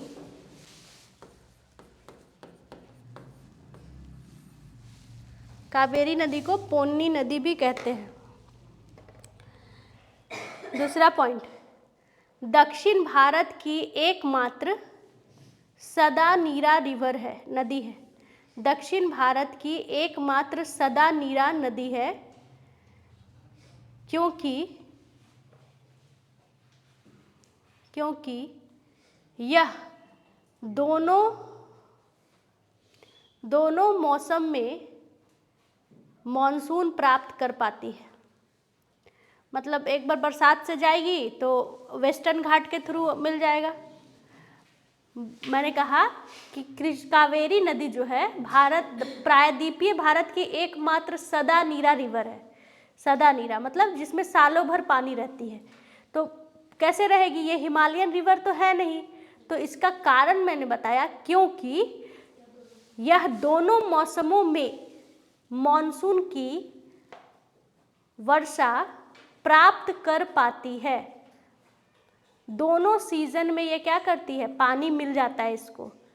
ठीक है, अभी मॉनसून पढ़ाएंगे तो ये समझ में आएगा आपको कि जैसे ये भारत है और यहाँ क्या है, मॉनसून का मतलब होता है हवाओं का दिशा परिवर्तन। मतलब एक बार जब ऐसे जाएगी ना तो भी कावेरी यहाँ से ऐसे गुजर रही है तो इसमें पानी आ जाएगा।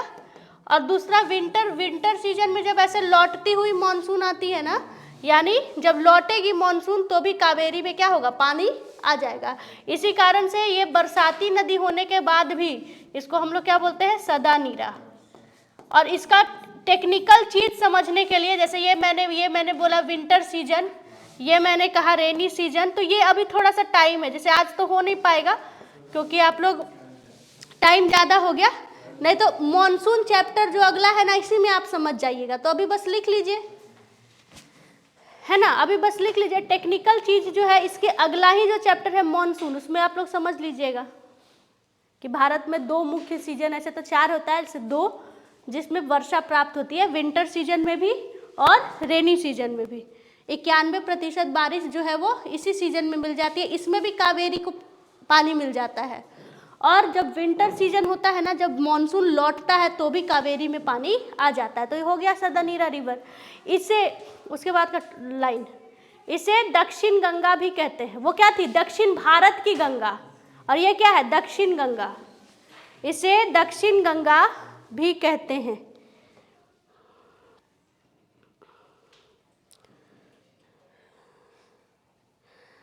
एक बात याद रखिएगा, यहाँ से इसको ज़्यादा मान्यता प्राप्त नहीं है। ठीक है, तो बहुत सारे किताब में ना अगर ऐसा क्वेश्चन पूछे, दक्षिण भारत की गंगा पूछे, दक्षिण गंगा पूछे, वृद्ध गंगा पूछे, ठीक है, अगर ऐसा क्वेश्चन पूछे और दोनों ही नदियाँ मेंशन हो, गोदावरी भी और कावेरी भी, ठीक है, एकदम याद रखिए। सुनिए इधर, अगर ये क्वेश्चन पूछे, एक आपका मान लीजिए एग्जाम चल रहा है, क्वेश्चन बनाए कि दिए गए ऑप्शन में से किसे दक्षिण भारत की गंगा कहते हैं, ठीक है, उस ऑप्शन में गोदावरी, कावेरी, कृष्णा, मतलब दोनों ही नदी दिया है, गोदावरी भी और कावेरी भी। कभी भी गोदावरी को ही मारना है, गोदावरी को ही मारना है, ये याद रखिएगा। इसके पीछे का कहानी आपको बता दिए थे, समुद्र मंथन वाला। इसको पौराणिक रूप से कहा जाता है, लेकिन दक्षिण भारत की सबसे लंबी नदी होने के कारण उसको मान्यता दिया गया है। ठीक है ना, तो ये थोड़ा सा याद रखिएगा। कुछ सहायक नदियों का नाम लिख लीजिए। लक्ष्मण तीर्थ, अमरावती, लक्ष्मण तीर्थ और अमरावती, ठीक है, लक्ष्मण तीर्थ, हाँ तीर्थ और अमरावती, ब्रैकेट में लिख लीजिएगा राइट साइड की नदियाँ। लेफ्ट वाली लिखिएगा हिरंगी, हिरंगी, हाँ हिरंगी, हेमवती, सिमसा, SIMSA, सिमसा, शिमसा, आक्रवती, अकरावती, AKRA, अकरा, VATI, अकरावती, हिंदी वाले तो खुद लिख लेंगे, अकरावती, लेफ्ट साइड में गया है। हाँ ठीक है। नेक्स्ट लाइन बस इतना ही, सहायक नदियों को लिख लिए। अब नेक्स्ट पॉइंट लिखिएगा,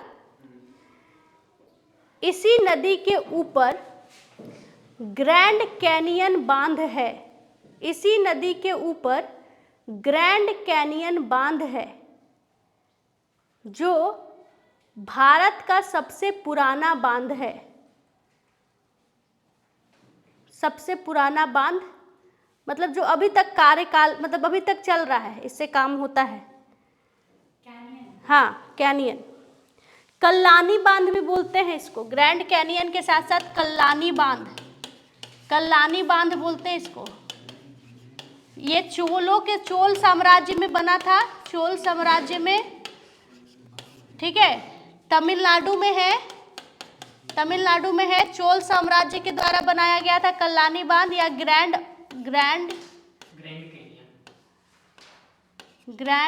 कैनियन।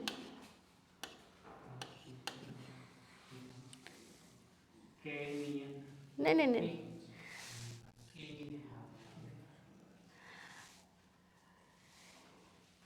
कैनियन नहीं होगा भाई, ज़्यादा फैक्ट्स हो जा रहा है। नहीं, लेकिन आपको काम आएगा, इसलिए काम आएगा कि कोई भी टीचर अब कल्लानी बांध जो है उसको कौन लिखवाने जा रहा है आपको? इकोनॉमिक्स में लिखवाएगा नहीं, फैक्ट्स नहीं लिखवाते पीसीएस में, और फैक्ट से क्वेश्चन पूछा है 70वीं बीपीएससी में। तो कोई भी चीज़ छोड़ के जाने का मतलब है रिजल्ट नहीं होना, ठीक है। इसलिए हम लोग कोई चीज़ छोड़ के नहीं जाएंगे। ग्रैंड एनीकट कैनियन, एनीकट बांध या कल्लानी बांध, कल्लानी, हाँ, एनीकट बांध या कल्लानी बांध तमिलनाडु चोल साम्राज्य बनाया था। और ज़रूरी नहीं है कि ये लिखे, बस आपको आना चाहिए। 100 बीसी से 100 एडी के बीच में बन गया था ये सब जरूरी नहीं, ये जरूरी नहीं है। तो जो जरूरी नहीं है वो नहीं भी लिखेगा तो चलेगा, ये बहुत ज़रूरी है, ये सब अभी बहुत ज़रूरी, ये बहुत ज़रूरी है कि भारत का सबसे पुराना जो अभी तक कार्यरत है, काम करता है, ये कार्यरत है, विश्व का तीसरा। तो लिखने का मन है तो लिखिए, नहीं चलेगा।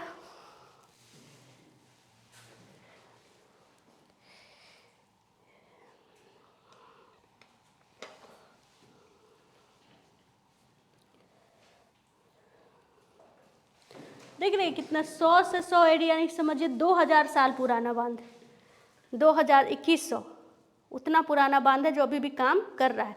विश्व से देखा जाए तो तीसरा सबसे पुराना है, लेकिन भारत का सबसे पुराना, और जो सबसे पुराना सबसे नया यही सब तो पूछता है। इस बार 70वीं बीपीएससी में सीट ज़्यादा था तो फैक्चुअल भर भर के दिया है। तो क्या जब 1500 सीट आने वाला है 71वीं में तो उसमें छोड़ देगा आप लोग को। और हम बता रहे हैं बहुत ईजी तरीके से कोई ले जा रहा था ना, इस बार लड़की लोग 55 नंबर तक नहीं लाई है।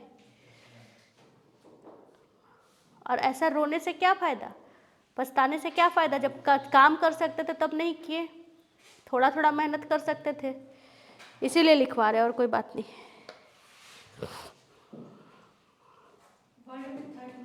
हाँ, 3rd नंबर पर। चलिए आगे बढ़ते हैं, लिखिएगा। ब्रह्मपुत्रा को याद है, ब्रह्मपुत्रा को मैंने कहा था कि जब नदी इस तरीके से चलती है रास्ता परिवर्तन करके तो इस तरीके से मोड़ बना लेती है, जो भारत का सबसे बड़ा नदी द्वीप बनाती है।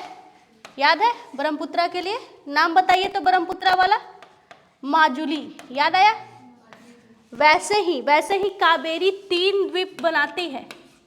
जब कावेरी ऐसे बढ़ती है ना तो बीच बीच में इस तरीके से 3 द्वीप का निर्माण होता है, ठीक है। एक का नाम है श्रीरंगपट्टनम, तो वही लिखवा रहे हैं, उसको लिखिए। दोनों बांध तमिलनाडु में लिखिए, हाँ, दोनों बांध तमिलनाडु में। एक ही बांध का 2 नाम है, एक ही बांध का 2 नाम है। 1000 बीसी से 1000 एडी तक चोल साम्राज्य बनाया था, हाँ, धीरे धीरे काम होता था ना पहले, अभी भी टेक्नोलॉजी आने के बाद भी बहुत धीरे धीरे बनता है। तो एक टाइम फ्रेम बता दिया जाता है कि इस समय बना था। तो हिस्ट्री वाले जो भी सर और जो होंगे वो सब बताएंगे, हाँ, जो हिस्ट्री वाले होंगे वो समय लिख लीजिएगा। ऐसे तो मोटा मोटी 2000 सालों से ज़्यादा पुराना बांध हो चुका है ये, ठीक है। यहीं पर वो है, आपको पुदुचेरी लिखवाए थे, पुदुचेरी, पौंडीचेरी पिछले बार, तो कराईकल लिखवाए थे, याद है। तो यहीं पर है कराईकल, कराईकल, कराईकल, पुदुचेरी वाला, पुदुचेरी। ये सब एकदम देख देख के चलिए। पुदुचेरी की किन 4 जगहों से मिलकर के बनता है? यहाँ पर आंध्र प्रदेश के पास है, यहाँ पे यनम, तमिलनाडु में है कराईकल, तमिलनाडु में है कराईकल। ये खुद तो पुदुचेरी है ही, ये खुद तो पुदुचेरी है ही, और यहाँ केरला में है माहे, केरला में है माहे, लिखवाए थे भी पिछले बार भी, ठीक है। तो ये कराईकल जो है ना, कराईकल इसी एंडिकट बांध, इसी कावेरी नदी के किनारे है। जो कराईकल है ना, इसी कावेरी नदी के किनारे है। ये जरा लिखिए, ये इंपॉर्टेंट है। कावेरी नदी 3 द्वीप का निर्माण करती है। कावेरी नदी 3 द्वीप का निर्माण करती है। द्वीप का हाँ, 3 नदी द्वीपों का निर्माण करती है। द्वीप लिख दीजिएगा ना तो समझ में आएगा कि समुद्र के अंदर होगा, तो नदी द्वीप लिखिएगा। एक का नाम है श्रीरंगपट्टनम, दूसरा का नाम है शिव समुद्रम, और तीसरा का नाम है श्रीरंगम, श्रीरंगम जगह का नाम है। दूसरा शिव समुद्रम, शिव समुद्रम, शिव समुद्रम, श्रीरंगपट्टनम, शिव समुद्रम, और तीसरा श्रीरंगम। टीपू सुल्तान वाला चैप्टर पढ़िएगा ना तो मिलेगा आपको तीनों जगह। तीसरा श्रीरंगम, रंगम, हाँ श्रीरंगम, हाँ रंगम, RAM। तीनों ही तमिलनाडु में है तो दिक्कत नहीं होगा। पहला श्रीरंगपट्टनम, दूसरा शिव समुद्रम, और तीसरा श्रीरंगम, श्रीरंगम।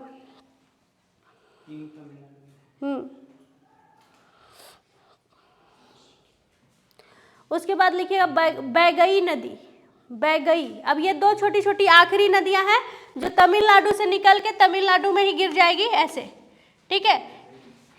2 छोटी छोटी नदियां हैं, ये है बैगई नदी, बैगई, हाँ, और लास्ट वाली है ताम्रपर्णी, ताम्रपर्णी, ठीक है।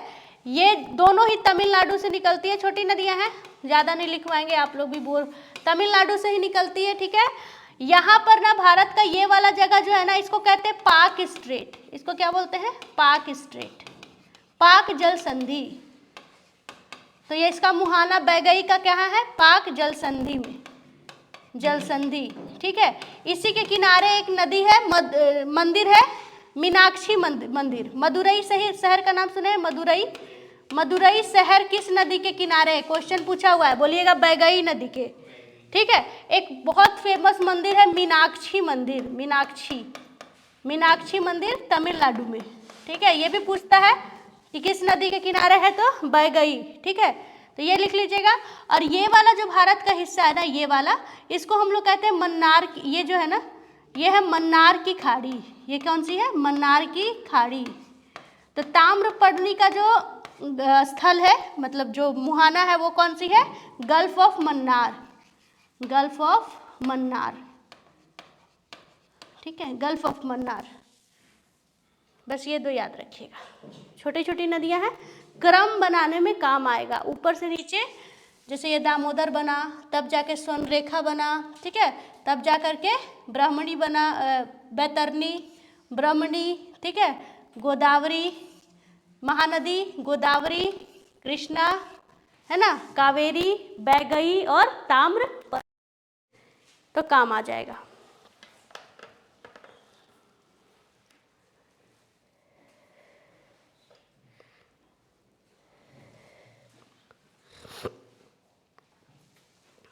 सोचे थे कि आज का मतलब कम टॉपिक है तो दूसरा चैप्टर भी शुरू होगा, लेकिन हो नहीं पाया, 2 घंटा निकल गया आप लोग का। आप लोग एक पहले लिख लीजिए, तब बात करते हैं।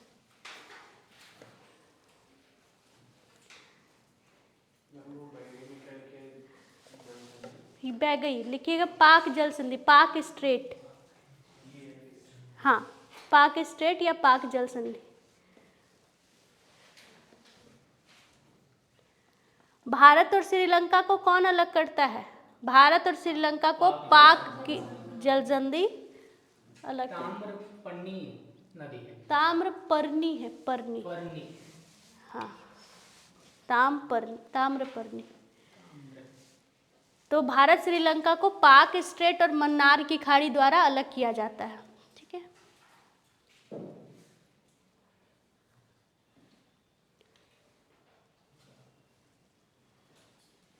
नेक्स्ट टॉपिक, भारत का मॉनसून या एग्रीकल्चर, दोनों में से जो ज़्यादा इजी रहेगा वो शुरू करेंगे, क्योंकि कुछ बच्चे जो है वो काफ़ी नए हैं। ठीक है, तो आप लोग बस इतना करिए, सब लोग, नए पुराने सब लोग। ठीक है, जैसे आज एक क्वेश्चन हम लोग आप लोग का फंसा, छोटा नागपुर प्लेट्यू।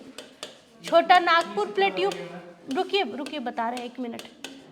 जो बच्चे पढ़ लिए छोटा नागपुर प्लेट्यू, ये फंसा अगर आप लोग का, तो कारण तो पता होना चाहिए ना कि क्यों। या तो आप लोग रिवीजन नहीं कर रहे हैं पेज का, ठीक है, उससे दिक्कत हो सकता है, और दूसरा समझ में नहीं आया। तो दोनों में से नोटिस करिए कि क्या हुआ है, ताकि हम वो चैप्टर दोबारा आप लोग को पढ़ा सके।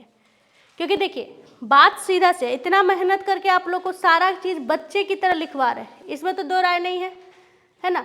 अगर हम यहाँ टीचर जैसा खड़े और हम मेरे सामने ही पता चल गया कि छोटा नागपुर प्लेट्यू में, जबकि बार बार बोले हैं कि झारखंड, उड़ीसा और वेस्ट बंगाल का रानीगंज क्षेत्र, लिखवाए भी हुए हैं, आता है, इतना लिखवा दिए थे सारा का। तो जब इतना छोटा छोटा डिटेल्स हम लिखवाए हुए हैं और आप फंस रहे हैं, तो दोनों में से पहले ही डिसाइड कर लीजिए, या तो समझ नहीं आया या हम रिवीजन नहीं किए हैं।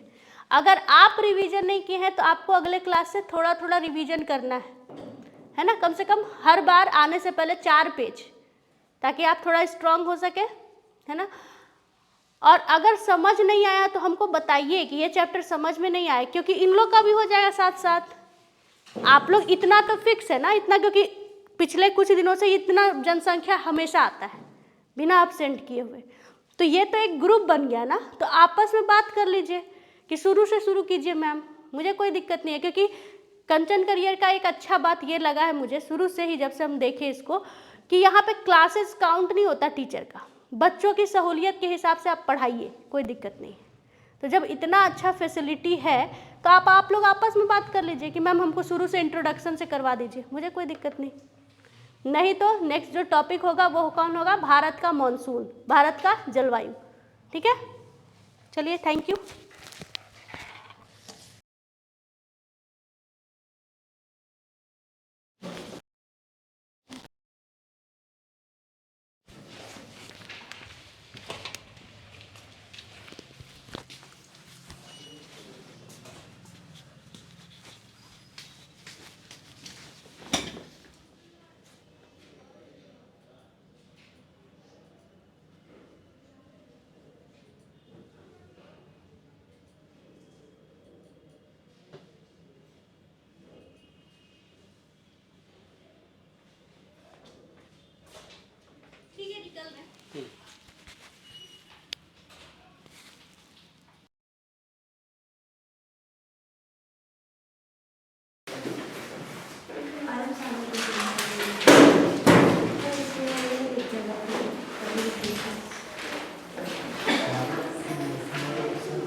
चलो चलो चलो। अरे यार घर में देखना है आपने। चलो ना। यहाँ से देखो, यहाँ से देख के क्या मिलेगा? ध्यान में आराम से शांति से देखो, बैठे करके बात करो, कोई दिक्कत नहीं। यहाँ पे यार छोड़ के यार दिक्कत होगा, फिर अच्छा नहीं आएगा।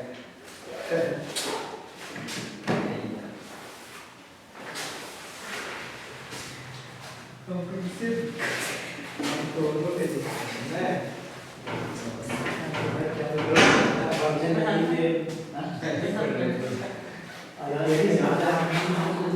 झील नहीं है, आपको आया?